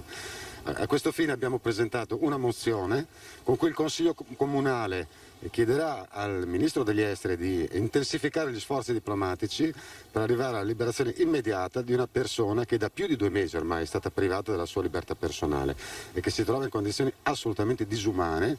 La politica locale ha deciso di muoversi per aiutare Marco Zennaro, appellandosi a sua volta al governo. Dal capogruppo di Fratelli d'Italia in Consiglio regionale Speranzon, che ha scritto al presidente Draghi perché si prenda carico personalmente della vicenda, al Consiglio Comunale di Venezia. Hanno firmato la mozione subito i colleghi consiglieri comunali Gianfranco Bettina, Sara Wiesmann del Movimento 5 Stelle, Giovanni Andrea Martini e Cecilia Tonon di Italia Viva. E anche il gruppo consigliare del PD che chiede al Comune di farsi capofila di una mobilitazione per liberare Zennaro. L'appello va anche al governatore. Se il Presidente Zaia volesse in questa fase mettere il suo peso, che è grande in termini di popolarità, in termini di credibilità sulla bilancia, credo sarebbe importante. E non è possibile che a Parigi, pochi giorni fa, siano stati invitati gli imprenditori ad investire in Sudan e che sia stato azzerato il debito estero di un paese povero e contestualmente non si riesca a ottenere il rispetto dei diritti umani nel paese che chiede alla comunità internazionale l'azzeramento del suo debito. La solidarietà che si sta creando intorno a Zennaro è a 360 gradi. Oltre alla politica, anche il mondo del web con l'hashtag Sosteniamo Marco e la città di Venezia. E la città si sta mobilitando, lo ha fatto il mondo del rugby ieri, lo stanno facendo oggi le remiere e il mondo dei regattanti che sabato organizzano un corteo acqueo di solidarietà a Marco Zennaro. E questo è un segno dell'amore e dell'affetto che circonda Marco Zennaro. Siamo con Marco e aspettiamo di abbracciarlo presto qui a Venezia. Ecco, allora l'edizione straordinaria del nostro telegiornale finisce qui. Io ora vi lascio alle previsioni del tempo e poi il nostro meteo appunto e la pubblicità, ma restate ancora con noi perché subito dopo avremo la straordinaria con la CGIL, quindi il focus su un tema sicuramente molto molto interessante e molto sentito, quello delle pensioni. Grazie, il meteo. Arrivederci a dopo.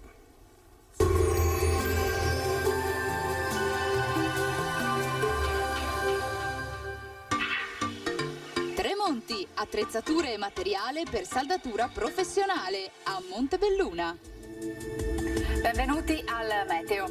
Graduale rimonta dell'alta pressione dalla penisola iberica e tempo che andrà stabilizzandosi maggiormente sul nostro territorio. Vediamo dunque il dettaglio. Sul Veneto la grafica di mercoledì 26 maggio ci mostra una situazione buona. Avremo un ampio soleggiamento con cielo sereno o al più poco nuvoloso, salvo lo sviluppo di locali addensamenti sulle zone interne nel corso del pomeriggio, ma in genere senza piogge associate. Temperature in lieve aumento, minime comprese tra i 7 e i 13 gradi, valori massimi oscillanti invece tra i 18 e i 24 gradi all'incirca. Ci spostiamo ora sul Friuli Venezia Giulia, dove avremo di fatto poche novità, tanto sole ovunque, solo con qualche occasionale annuvolamento, ma del tutto innocuo. Temperature minime tra 8 e 13 gradi, massime sui 21-22 gradi.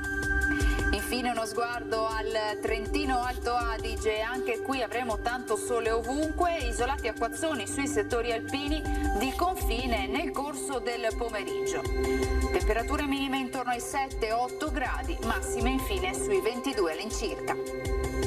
Dal meteo per ora è tutto, vi auguro come sempre un buon proseguimento in compagnia di Antenna 3. Arrivederci dunque al prossimo aggiornamento.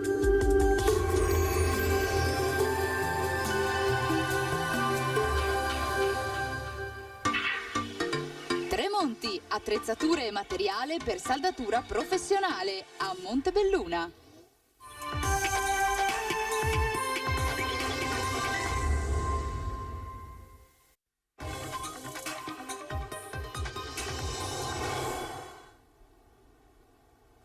Ben ritrovati con straordinaria A3, puntata dedicata alla CGIL, come ogni mercoledì. Quella di oggi, il tema che affronteremo è un tema sicuramente di grande interesse per tutti noi, insomma, come quando verificare la propria posizione assicurativa dell'INPS. Quindi parliamo di pensioni, tema rovente insomma di questi tempi. Ringrazio quindi gli ospiti che ci aiuteranno quest'oggi a chiarire questo tema.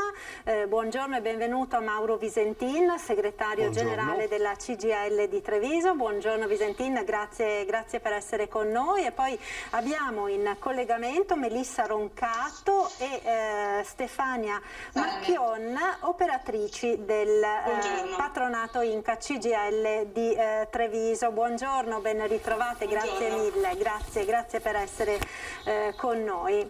Allora Visentin, prima di cominciare proprio a parlare di pensioni, vorrei parlare di un altro tema, insomma, che riguarda i lavoratori e che è particolarmente caldo in queste ultime ore, ed è quello dello sblocco dei licenziamenti. Abbiamo sentito anche prima proprio in un nostro servizio l'intervista a Ferrari, segretario regionale della CGIL, e della forte preoccupazione che c'è per quelle che potrebbero essere le ricadute occupazionali e sul tessuto sociale del territorio, no?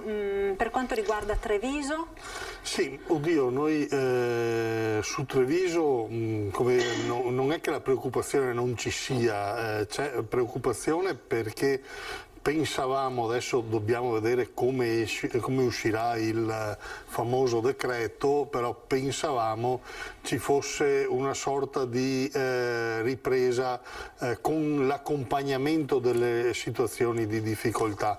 Ora non abbiamo grosse situazioni di difficoltà, però abbiamo situazioni di difficoltà da affrontare, saremo intorno ai 5, 6, 7 mila casi da verificare. Io mi auguro di questi casi che stanno ballando come dire, di poter risolvere in maniera positiva, perlomeno con l'utilizzo degli ulteriori ammortizzatori che sono stati messi a disposizione. Ripeto, il blocco dei licenziamenti ha dato una mano a superare il periodo di criticità, il periodo di emergenza, però non ne siamo ancora fuori e soprattutto vorremmo che non fossero utilizzati per risparmiare, perché questo è il momento di ripartire e di solito si riparte e si riprende assumendo, non licenziando. Ecco, infatti c'è stato anche uno scontro, no? Piuttosto acceso con le associazioni datoriali, con la Confindustria, soprattutto delle regioni del nord in questo senso, no? Sì, perché noi pensiamo che più che come dire adesso possiamo licenziare per risolvere il problema delle aziende, dovremo metterci al tavolo e capire quali sono i problemi e come possiamo arrivare alla soluzione dei problemi, sapendo che non aiuta nessuno avere una quantità imprecisata ma anche consistente magari di persone che perdono il lavoro perché la ricaduta sociale non fa bene né all'economia del territorio e soprattutto non fa bene anche alla tenuta sociale dopo del territorio. La gente ha bisogno di prospettiva, ha bisogno di certezze e siccome gli strumenti ci sono, noi pensiamo che anche qualora si dovesse arrivare al licenziamento questo sia l'ultimo degli strumenti da mettere in campo. Abbiamo altre modalità, ci sono i contratti di espansione, ci sono i contratti di solidarietà, c'è il part-time, c'è la staffetta generazionale, insomma ne abbiamo strumenti di politiche attive. Anche qua la politica lavori sulle politiche attive prima di dire sblocchiamo i licenziamenti. Ecco, questi quindi sono sicuramente dei temi molto importanti dei quali si continuerà a dibattere anche nei prossimi giorni, ovviamente, perché vedremo quelle che saranno poi, no, le decisioni finali, insomma, per quanto riguarda questo tema. Ma veniamo insomma all'argomento di questa puntata di oggi. Vi ricordo tra l'altro, telespettatori, che potete naturalmente partecipare anche voi con le vostre domande telefonando allo 0422 162 8332 appunto, e vedo già mi accendono la luce dalla regia, quindi abbiamo già una telefonata in linea, quindi sentiamo chi ci chiama. Pronto, buongiorno. Buongiorno. Buongiorno, chi parla? Dottore Paolo, sono un pensionato di vecchiaia. Volevo chiedere se era possibile. Io prendo la pensione di vecchiaia dal 2008, dal 2010 sono in pensione.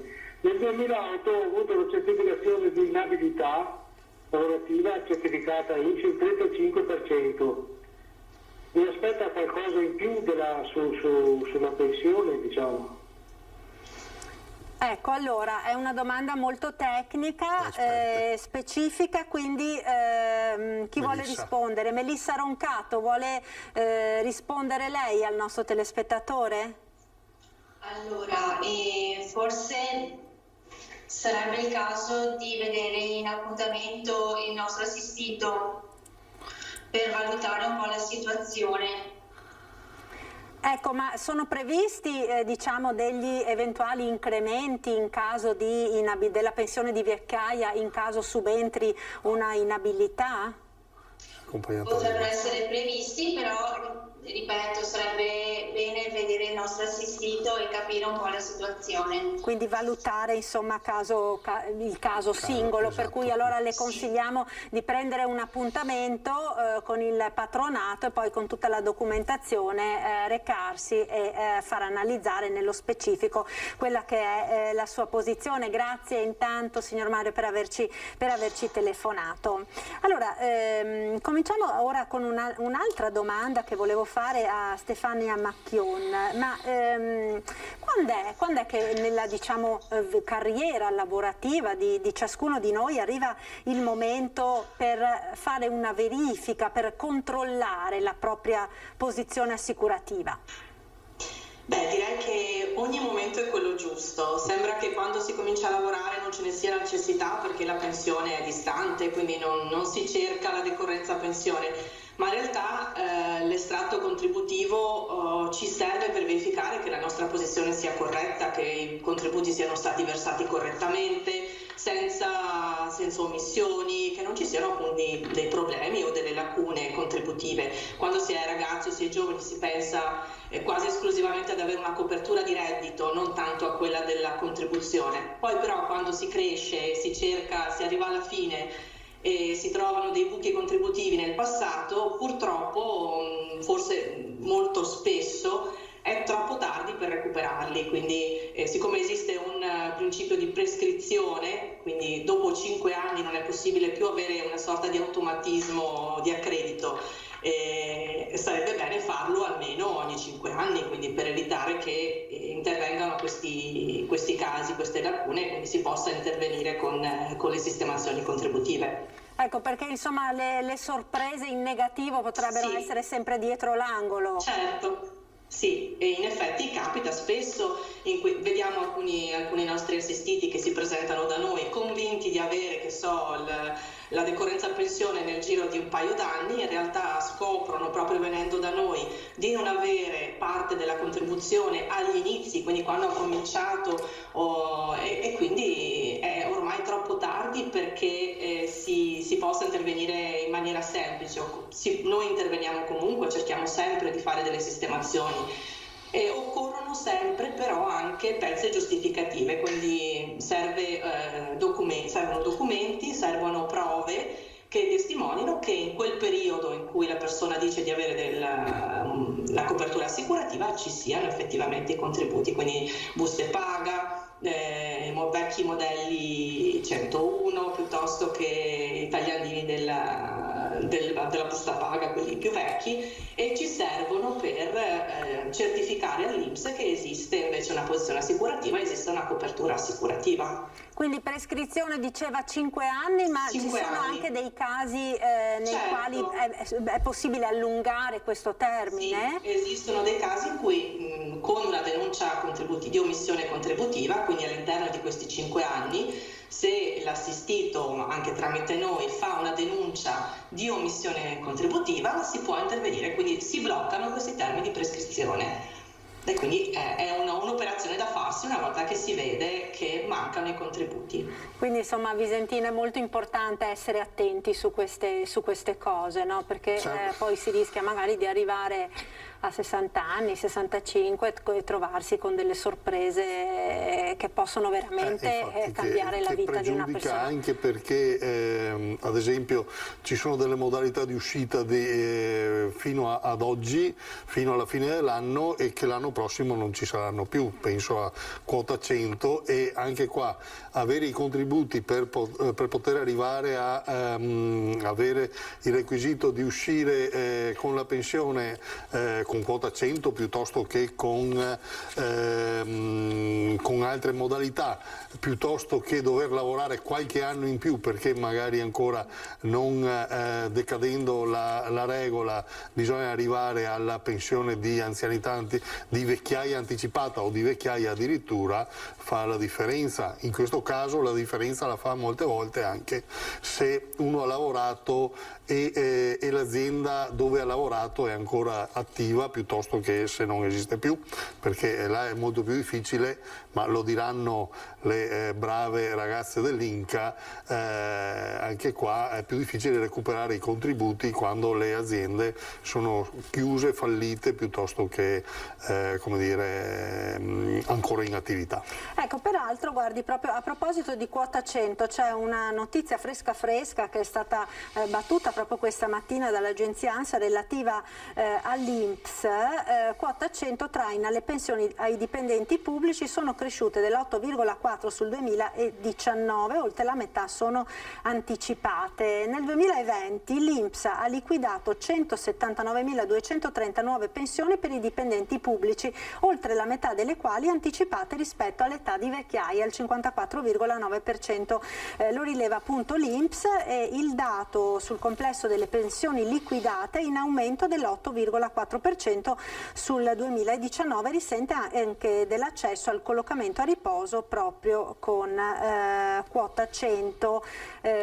Appunto nel 2009, anno di partenza della misura, c'è stato un incremento del 10%, già in quell'anno insomma del 10% annuo, quindi sicuramente una misura, come dire, che ha incontrato molta adesione, che è destinata però, mi sembra di aver capito da quelle che sono le indicazioni del governo, è partita nel 2019 se non vado errato.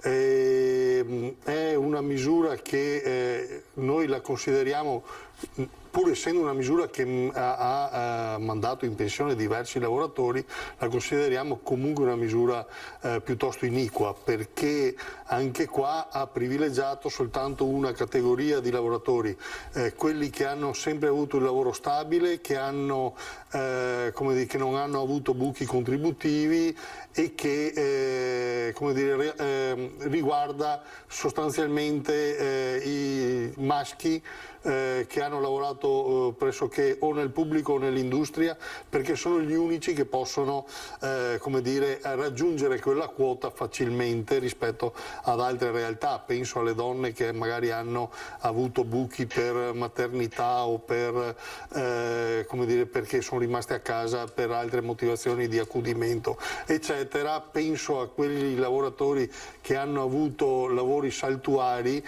che non sono in grado magari di avere lo stesso requisito, pur magari avendo lavorato di più, avendo magari anche faticato di più. Per cui anche qua è un aspetto che noi chiediamo vada inglobato dentro la riforma delle pensioni, che tenga conto di più sul tipo di lavoro che viene fatto, su come dire, la gravosità o l'usura appunto dal lavoro. Perché magari insomma si è rischiato di far andare in pensione delle persone che comunque peraltro un lavoro sicuro ce l'avevano, mentre magari molti altri che si trovavano a barcamenarsi con lavori provvisori eccetera hanno avuto maggiori difficoltà, persone relativamente diciamo giovani che avrebbero magari anche potuto continuare a lavorare un anno o due. Ecco, allora abbiamo un'altra telefonata in linea, sentiamo. Pronto, buongiorno. Pronto, buongiorno. Buongiorno, chi parla? Informazione. Volevo chiedere, i contributi versati nella gestione separata si possono ricongiungere in qualsiasi momento? Ecco, allora questa è una domanda sicuramente che riguarda molte persone che non hanno un lavoro dipendente. Adesso è dipendente, Prima no, se ha dei contributi versati alla gestione separata. Ecco, chi vuole rispondere? Posso rispondere io? Sì, prego, Stefania Macchion, prego. Allora, non è necessario ricongiungerli in realtà, perché esiste uno strumento che si chiama cumulo, che permette di cumulare proprio tecnicamente i contributi versati dipendenti piuttosto che dei titolari di impresa commerciale o artigiana e degli altri fondi speciali, e la gestione separata. Quindi non è necessario cumulare, trasferire quindi i contributi da una cassa all'altra, è sufficiente chiedere una pensione in cumulo, quindi verranno cumulati i contributi, ove siano sovrapposti vanno ad incrementare semplicemente l'importo della pensione, dove non siano sovrapposti andranno a incrementare anche l'anzianità di servizio, quindi non è necessario ricongiungere, insomma, ad oggi. Ecco, questa sicuramente è una notizia molto attesa, anche perché spesso il passaggio magari da una cassa all'altra può anche essere oneroso, no? E quindi soprattutto di questi tempi magari diventa difficile, no? per molti lavoratori. Melissa Roncato, volevo chiederle quali sono le anomalie più frequenti che si possono riscontrare negli estratti contributivi, che vi capita quindi anche proprio nella pratica quotidiana di verificare? Le anomalie più frequenti che possiamo riscontrare nella valutazione, quando facciamo la valutazione degli estratti, sono sicuramente le problematiche riguardanti l'accredito della maternità, e sia fuori che anche durante il rapporto di lavoro, e sicuramente per gli uomini il mancato accredito del servizio militare.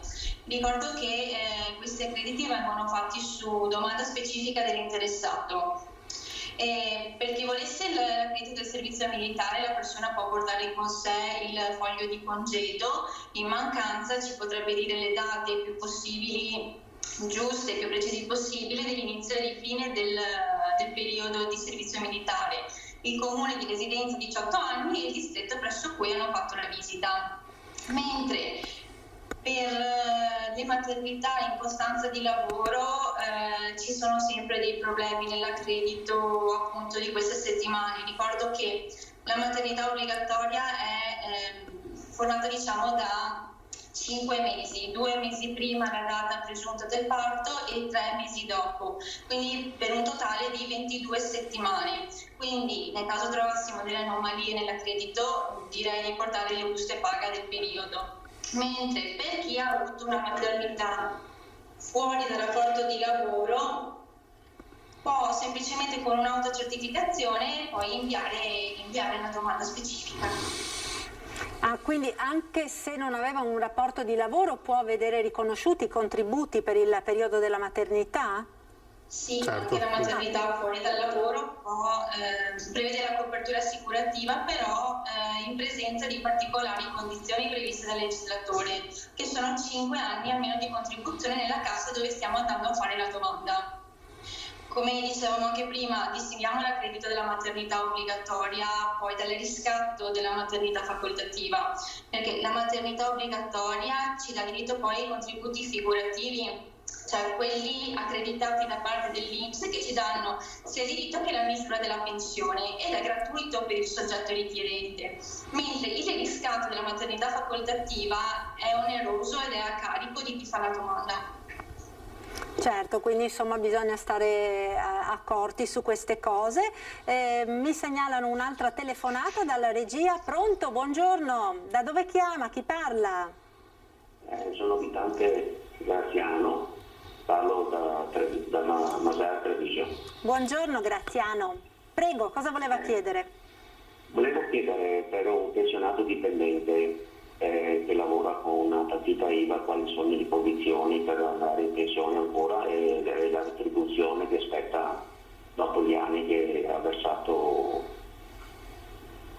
i contributi, insomma, da dopo la pensione. Allora, quanti anni è la somma?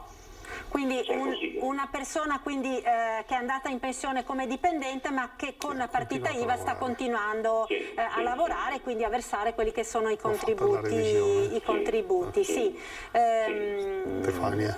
Stefania vuole rispondere lei?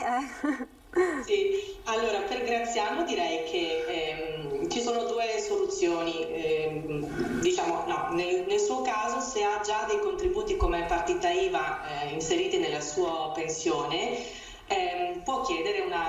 può fare la domanda di supplemento della pensione, cioè può incrementare la sua pensione, può chiedere che venga ricalcolata con l'aggiunta dei contributi versati dopo la decorrenza pensione con la partita IVA. Se invece non ha mai lavorato come titolare di partita IVA commerciale o artigiana, oppure come gestione separata, dovremo fare una domanda di pensione supplementare e quindi con un'altra gestione, con una gestione diversa da quella che ha già e che ha liquidato la sua pensione attuale all'età di vecchiaia, quindi senza aspettare il requisito dei 20 anni minimi, e quindi è sufficiente, non occorre ricercare, diciamo così, il diritto autonomo si chiama, quindi con un requisito autonomo rispetto alla pensione, ma è sufficiente attendere l'età di vecchiaia. No. Allora io ho fatto una domanda precisa. Ho chiesto, come pensionato attuale, dopo la pensione con una partita IVA, quanti anni bisogna lavorare o versare i contributi INPS per aver diritto, e che somma si ha dopo questi anni, insomma? Non posso darle una risposta a Graziano in merito alla somma, perché questa dipende dai contributi che ha versato, perché dal 96 in poi l'importo della pensione viene calcolato sulla base del versamento dei contributi, è un po' come un'assicurazione privata, quello che si accantona viene rivalutato e, diciamo così, liquidato, diciamo, come un'assicurazione privata. Per quanto riguarda apposta fatta per i pensionati da 30.000 euro l'anno, che non posso neanche superare, tra l'altro. Non ho capito la domanda, mi perdoni. Allora io ho una partita IVA che la sto versando per 3 anni. Sì. E lei deve aver raggiunto l'età di vecchiaia, non c'è un minimo, diciamo, non deve aver versato un minimo di contribuzione. L'importante è che lei abbia raggiunto l'età di vecchiaia. Ad oggi sono 67 anni. Perché lei ha già un'altra pensione, quindi non occorre raggiungere il requisito minimo dei contributi 20 anni, 67. È sufficiente che lei raggiunga l'età di vecchiaia e ha lavorato 2 anni, ha versato contributi per 2 anni, sono sufficienti. E l'importo sarà determinato poi... Scusi? Verrà fatta una rivalutazione. Diciamo sarà un'altra pensione. Avrà un altro numero di pensione, avrà un'altra cassa che la liquiderà, perché se lei è stato semplicemente dipendente, lei ha una pensione di anzianità probabilmente come dipendente. Poi ha aperto una partita IVA successivamente alla decorrenza della pensione, quindi avrà o la gestione separata oppure avrà diciamo così, il commerciante, insomma, e andrà fatta una domanda di pensione diversa con l'aggiunta dei suoi contributi. Non è necessario raggiungere un minimo contributivo. Va bene, la ringrazio molto. Niente. Gentile. Bene, allora grazie a lei Graziano per aver telefonato, quindi insomma sono sempre molte le cose da sapere alle quali stare particolarmente attenti. È frequente il caso di persone che vanno in pensione e poi si aprono una partita IVA per continuare a lavorare? Beh, ci sono realtà dove magari come dire, uno ha già un'attività in corso o comunque per continuare a seguire il lavoro che stava facendo prima in altre modalità decide di aprire una partita IVA. Non è frequentissimo, però ci sono diverse realtà di questo tipo. Certo. Stefania, volevo chiederle anche, nel momento in cui dovessero risultare delle irregolarità, no, di cui parlavamo prima, nell'estratto INPS, nell'estratto contributivo, che cosa deve fare la persona che si trova appunto di fronte a questa situazione? Beh, allora, torniamo al discorso dei 5 anni della prescrizione. Se siamo all'interno dei 5 anni, con una denuncia diciamo così, fatta presso l'INPS e magari provando la continuità del rapporto lavorativo, la persona ha diritto anche alle prestazioni collegate che nascono, diciamo così, dalla sua contribuzione. Per esempio ci è capitato un caso di un nostro assistito che aveva lavorato presso un'azienda edilizia, un'impresa edile, e è venuto da noi per domandare la disoccupazione. Di fatto è risultato all'INPS che lui non aveva un rapporto di lavoro perché l'azienda aveva assunto il nostro assistito e lo stesso giorno nel pomeriggio l'aveva licenziato. La persona aveva comunque lavorato e percepiva uno stipendio settimanale. E di fatto quindi la disoccupazione non sarebbe spettata perché non aveva tecnicamente e formalmente un rapporto di lavoro, ma dimostrando invece che percepiva uno stipendio settimanale, quindi esibendo l'estratto conto bancario dove la causale era anticipo stipendio. C'è un problema di linea, di collegamento. Sì. Ecco, è tornata, non abbiamo sentito le ultime parole. Ok, allora dicevo di questo nostro assistito che ha chiesto la disoccupazione, che gli è stata inizialmente negata perché non risultava assunto. Sì. Invece dimostrando che percepiva uno stipendio settimanale nonostante l'assunzione e il licenziamento nello stesso giorno, è riuscito ad avere anche la prestazione della disoccupazione. Quindi di fronte a una denuncia di omissione contributiva e una denuncia di irregolarità all'interno dei 5 anni si riesce ad avere anche la prestazione a sostegno del reddito, per esempio. Nel caso invece l'anomalia sia precedente, quindi vada oltre i 5 anni e sia andata in prescrizione, noi cerchiamo sempre di ricostruire il percorso con la CU per esempio di quel periodo, con le buste paga del periodo, con la dichiarazione di redditi piuttosto che i bollettini dei versamenti dei contributi per gli autonomi e cose di questo genere, o l'F24. Cerchiamo di dimostrare all'INPS, quindi con prove tangibili, che in quel percorso e che in quel periodo o la persona era comunque assunta e quindi percepiva uno stipendio e versava contribuzione, oppure che le erano dovuti. Di fatto se l'INPS non ritrova, diciamo così, sovrapponendo i dati, se non trova documentazione, se non trova le prove, purtroppo l'onere rimane a carico dell'assistito e quindi del lavoratore, cioè dovrà eventualmente richiedere il pagamento dei contributi, dovrà versarseli da solo, insomma. Ecco, Melissa Roncato, che cosa un lavoratore deve fare nel momento in cui si avvicina o presume che si avvicini, spera che si avvicini il momento della pensione? Allora, quando si avvicina il momento della pensione è bene fare l'estratto contributivo certificativo, quello che viene chiamato EcoCert. Ecco, sentite, scusate. Sì, la sentiamo bene. L'estratto conto certificativo è la fotografia di quanto è successo nella vita lavorativa del nostro contribuente, è il riepilogo di ciò che è registrato negli archivi INPS ed è indispensabile per la verifica del diritto alla pensione, perché con questo l'INPS, diciamo, è obbligato a controllare la posizione dell'assicurato e quindi a segnalare tutte quelle eventuali discordanze che poi possono portare a delle problematiche nel momento della domanda di pensione. Certo, allora ancora una telefonata, sentiamo. Pronto, buongiorno, chi parla? Sì, pronto, buongiorno, io chiamo da Padova e chiamo per conto di mio marito. Noi abbiamo una situazione, mio marito sta lavorando dal 1 febbraio 78 ininterrottamente, fino al 2006 ha lavorato presso una ditta come industria e per cui INPS, poi è passato come lavoratore inquadrato con l'ENPAS come lavoratori dello spettacolo. Ad oggi lui praticamente con i nostri conteggi da tabulati che abbiamo richiesto, e lui ha già fatto 43 anni e un mese ancora il 1° marzo. Però abbiamo inoltrato la domanda ancora il 4 gennaio e ci dicono che per comunicare le dimissioni lui deve aspettare di avere una convalida contributiva dell'ex ENPAS che non arriva. Cioè se questa non arriva, fino a quando lui deve continuare a lavorare? Bella domanda. Visentin. Di fatto il problema è la certificazione della contribuzione versata, per cui fin tanto che non ci sono prove dei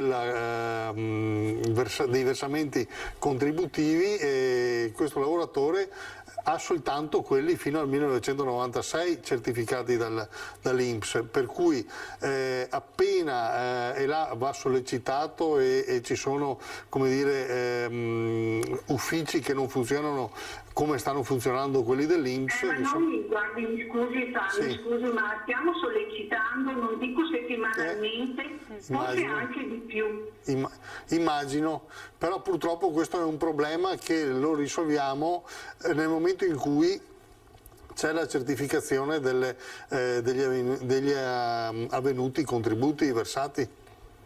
Ecco, ma peraltro... Ma se dall'Enpal che dicono che ormai è tutto chiuso e viene accorpato, non mi rispondono e non rispondono all'Inps, lui cosa continua a sembrare andare al lavoro?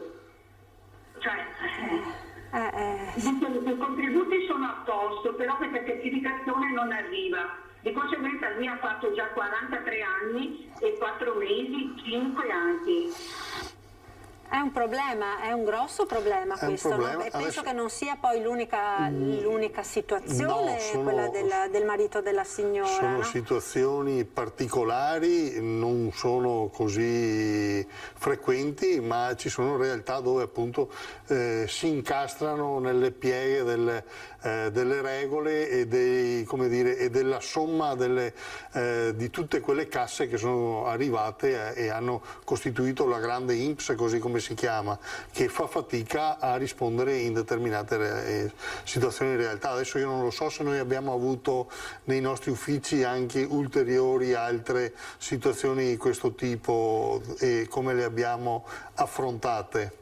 Stefano, ci capita, diciamo, quando c'è la cassa Enpals che effettivamente è inserita all'interno della grande famiglia dell'INPS, è tutto molto rallentato perché comunque fa parte sempre dell'INPS, ma è una cassa di fatto di gestione autonoma e quindi i tempi si dilatano e si allungano e non sono purtroppo gestibili né dal patronato, quindi il sollecito del patronato, diciamo, fa il solletico, ecco, non ha grandi effetti. E per quanto ci riguarda la nostra esperienza è che effettivamente se non si va direttamente a sollecitare a Roma ci siano dei tempi piuttosto lunghi. Solitamente noi facciamo delle domande esplorative, le chiamiamo così, dove l'ente è costretto a certificare, come diceva Mauro, la contribuzione, in modo che dopo, quando si fa la domanda effettiva, sia già tutto certificato e un po' più oliato e quindi più veloce. Però di fatto la cassa Enpals in particolare è piuttosto complicata da gestire, questo lo confermiamo, effettivamente capita spesso.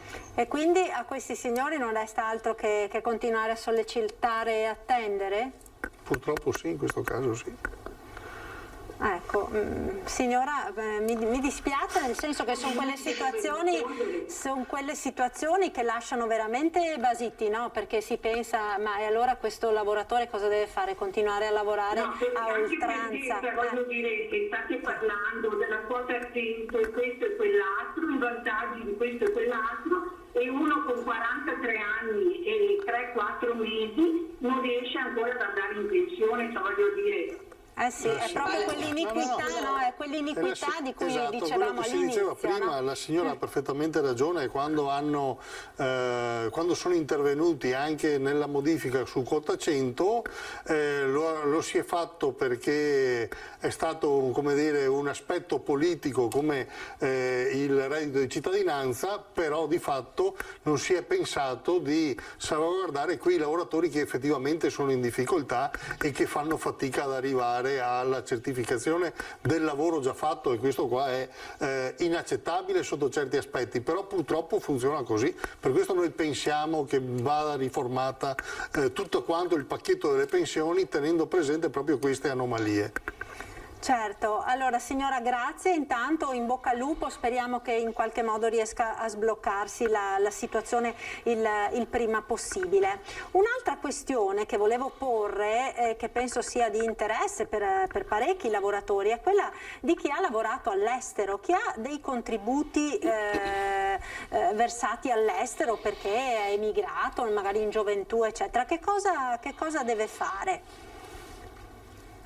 Posso rispondere io? Allora, i contributi versati all'estero occorre innanzitutto distinguere se sono versati perché una persona è dipendente da un'azienda italiana che lavora all'estero, piuttosto che invece è proprio emigrato all'estero e lavora presso enti o aziende estere. Allora, nel primo caso il versamento generalmente è nella cassa italiana, nel secondo caso in cui la persona è dipendente di aziende estere è versata in una cassa previdenziale estera, quindi non sarà mai visibile nell'estratto conto italiano se non se ne fa richiesta, e questa richiesta si può fare per la visualizzazione dei contributi esteri se appunto esistono delle convenzioni internazionali o bilaterali con il paese con il quale o per il quale o nel quale ha lavorato il lavoratore, e quindi occorre verificare appunto che tipo di paese è, quale paese è, come funziona appunto la cassa previdenziale di quel paese, e eventualmente fare un estratto conto internazionale dove appunto l'INPS fa richiesta di visualizzazione o di trasferimento, diciamo, virtuale dei contributi versati all'estero, in modo da poter avere un quadro completo della contribuzione del lavoratore. Di solito questo tipo di estratto conto è più lungo, nel senso che ci sono due enti e due pachidermi a confronto, quindi l'INPS e l'ente previdenziale estero. Per esempio ci sono alcuni enti previdenziali molto veloci, per esempio la Svizzera, e altri invece che rispondono con grande lentezza, tipo il Sud America, piuttosto che altri paesi magari minori. Ma quindi è lo stesso lavoratore che deve fare questa richiesta o può rivolgersi attraverso il patronato? Sì, lo può fare tramite il patronato, è una richiesta che generalmente è telematica e quindi è un invio telematico di richiesta di estratto conto internazionale. Ecco, allora abbiamo un'altra chiamata in linea, sentiamo chi ci chiama. Buongiorno, pronto? Buongiorno, chiamo da Belluno, sono Vittorio. Buongiorno Vittorio, prego, cosa voleva chiedere? Dall'Alpago.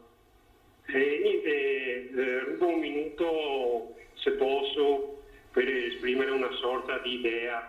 Cerco di fare anche veloce perché qui le linee dopo il temporale di ieri non vanno bene. E niente, in pratica mi domandavo, siccome molto tempo fa arrivava a casa l'estratto da parte per la posizione contributiva, insomma arrivava a casa in cartaceo, no? Mi domandavo in automatico, così a me è arrivato 2 volte nella mia vita, e mi domandavo se, visto che i tempi lo permettono e fanno questi lavori anche le app inserendo i dati, diciamo che magari si potrebbe, invece che ricordarsi o richiedere ogni 5 anni sto estratto per la posizione contributiva, magari se fosse in automatico via email. Quindi se esistono insomma delle modalità telematiche più rapide per poter visualizzare la propria posizione contributiva. Penso che spese se ne evitano molte visto la tecnologia, per cui pensavo. Ecco, Visentin, si può fare, no? Si può già fare. In effetti sul portale dell'INPS con lo SPID si può entrare e andare a verificare la propria posizione contributiva. La vedo molto più difficile che l'INPS mandi una mail a tutti i contribuenti, a tutti gli assistiti, quelli che versano, anche perché molti magari neanche non avranno la mail, oppure l'INPS non lo sa che Mauro Visentin ha la mail e che mail ha, e per cui si fa un po' più fatica. Io credo che ognuno un po' alla volta dovremmo abituarci appunto ad entrare e utilizzare l'informatica e il portale dell'INPS è anche abbastanza semplice da praticare e andare a fare le verifiche su effettivamente quanto è stato versato e come e chi ha versato e come. Per il resto il futuro io non lo so cosa ci riserverà, però insomma, la tecnologia ormai è entrata prepotentemente nelle nostre vite. È entrata nelle nostre vite in maniera tanto pervasiva che probabilmente ci saranno senz'altro delle modalità. Ad oggi chi non lo può fare può venire nei nostri patronati e noi gli facciamo la consulenza in maniera precisa e puntuale, prendendo l'appuntamento ovviamente e può avere l'estratto contributivo anche ogni anno, voglio dire. Dopodiché è ovvio che averlo ogni anno sapendo che ho lavorato conta poco. Se ho dei buchi lavorativi, allora in quel caso sì, è bene che faccia una verifica. Oppure, come si diceva prima, no? Magari in cambi di società o fallimenti o cose di questo tipo, no? È sempre meglio cautelarsi con una verifica. Allora grazie intanto per averci telefonato, un saluto al bellunese. Noi ora ci fermiamo per qualche istante di pubblicità. Restate con noi, a tra poco.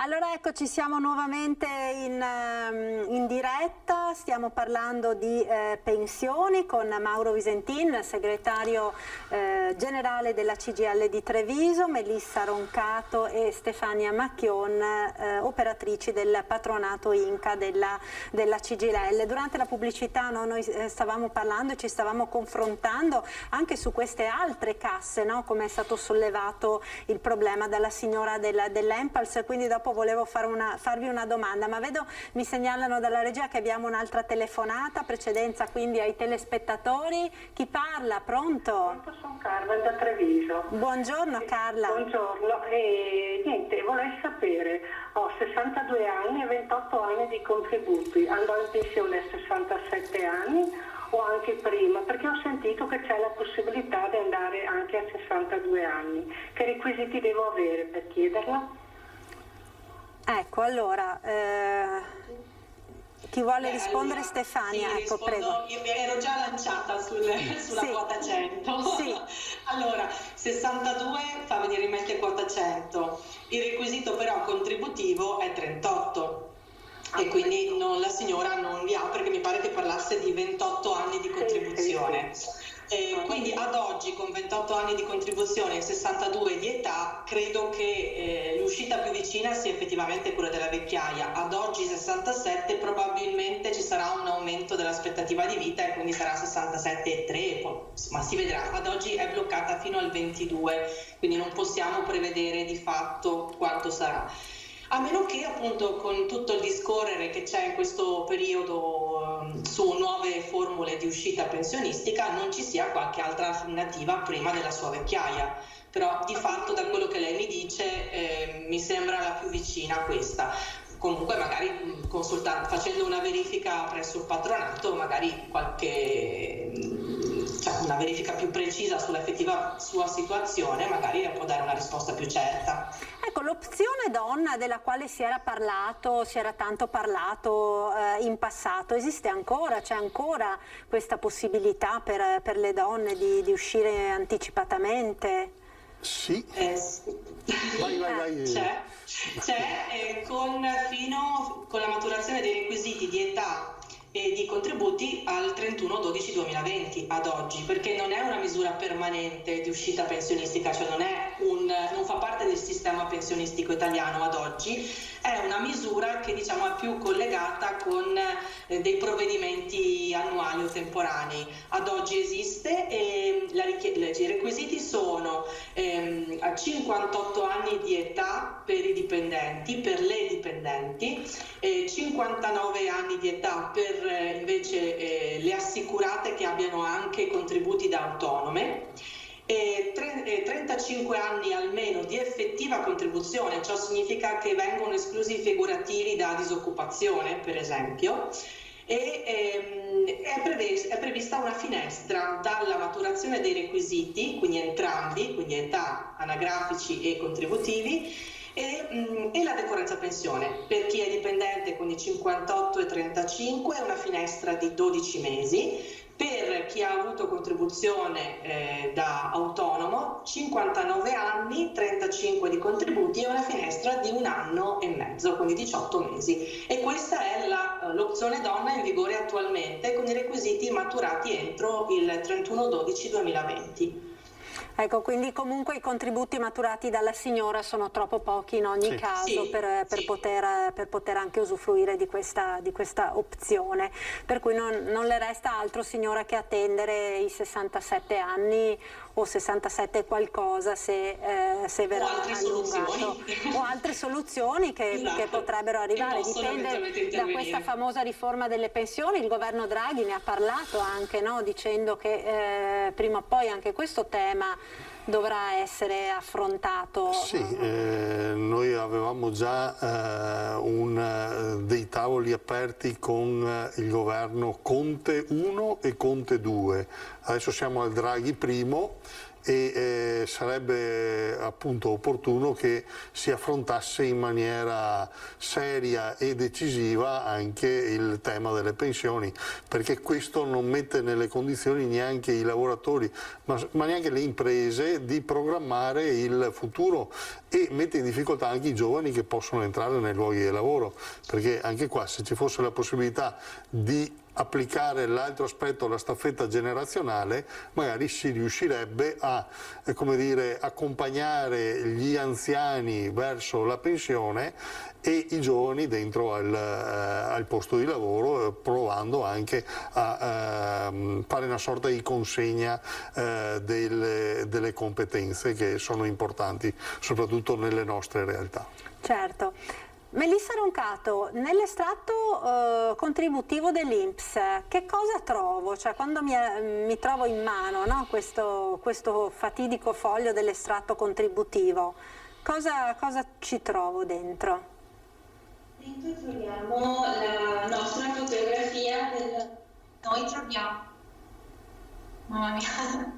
Allora, noi nell'estratto contributivo ad oggi troviamo i contributi, la nostra fotografia della storia lavorativa, i contributi da quando a quando abbiamo lavorato presso una determinata azienda e la retribuzione che abbiamo avuto in quell'azienda e il periodo di riferimento e la tipologia di contribuzione. Ecco, allora c'è ancora una telefonata. Pronto? Buongiorno. Chi parla? Buongiorno, io sono Sabadini Rosanna e chiamo da Vicenza. Buongiorno Rosanna. Buongiorno, non sarebbe per me, sarebbe un'informazione per mia figlia. Prego. Mia figlia ha 48 anni e 20 anni fa ha lavorato 10 anni, dopo ha lasciato tutto lì. Adesso sono passati 20 anni. Si possono riprendere volendo quei 10 anni e portare avanti a 20 o sono proprio morti? Ecco, fino a quando uno non raggiunge il requisito di pensione, la storia contributiva può avere anche dei buchi in mezzo, però se vengono certificati e se sono versati, ovviamente valgono dal primo giorno di lavoro fino al giorno in cui uno va in pensione, anche se in mezzo ha dei buchi contributivi perché anche non ha così lavorato. Lunghi, insomma, certo che sì. Quindi basta che la figlia riprenda a lavorare. Scusi. Sì. No, prego. L'importante è che però non siano solo 10 se sono precedenti al 96. Quindi 20 anni dovrebbero essere successivi al 96, giusto? E di 10 anni sono. Signora, prego, vuole rispondere? Signora, i 10 anni sono successivi al 96? Mamma mia, 10 anni sì. Lei è 20 anni, è 21 anni che è sposata e ha fissato quel momento lì, 21 anni fa.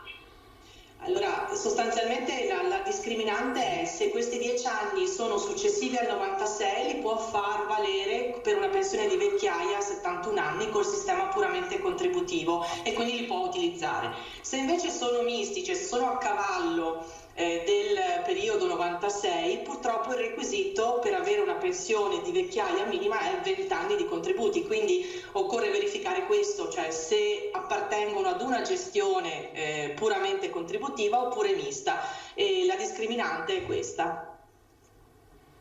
Sono versati quei 10 anni prima del 96, sarebbero validi per una continuazione? Certo. Sì. Ma cosa dice che valga la pena lei pagare 10 anni di contributi volontari?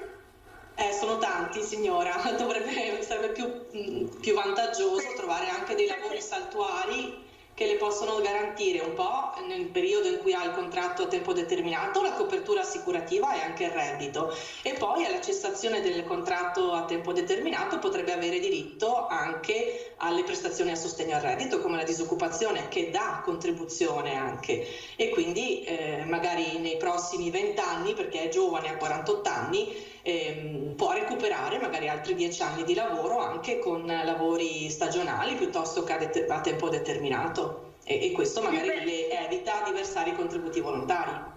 Sì, però se fosse versare i contributi volontari sarebbe caro, vero? Accidenti, sì, soprattutto non avendo un reddito. Scusi? Che consiglio mi darebbe per continuare i contributi volontari, no, vero? Il consiglio principale è di fare una consulenza presso un patronato, perché poi ogni caso è a sé, quindi ogni situazione va verificata. Ma 10 anni insomma di contribuzione volontaria sono davvero tanti, sono tantissimi, soprattutto ovviamente per una persona che non lavora. Io signora la saluto, la ringrazio per averci chiamato, è terminato il tempo a nostra disposizione. Io ringrazio quindi Mauro Visentin, segretario generale della CGIL di Treviso, Melissa Roncato e Stefania Macchion del patronato Inca CGIL per essere state con noi quest'oggi. Ringrazio anche voi telespettatori per averci seguito. Buon proseguimento con i nostri programmi, arrivederci.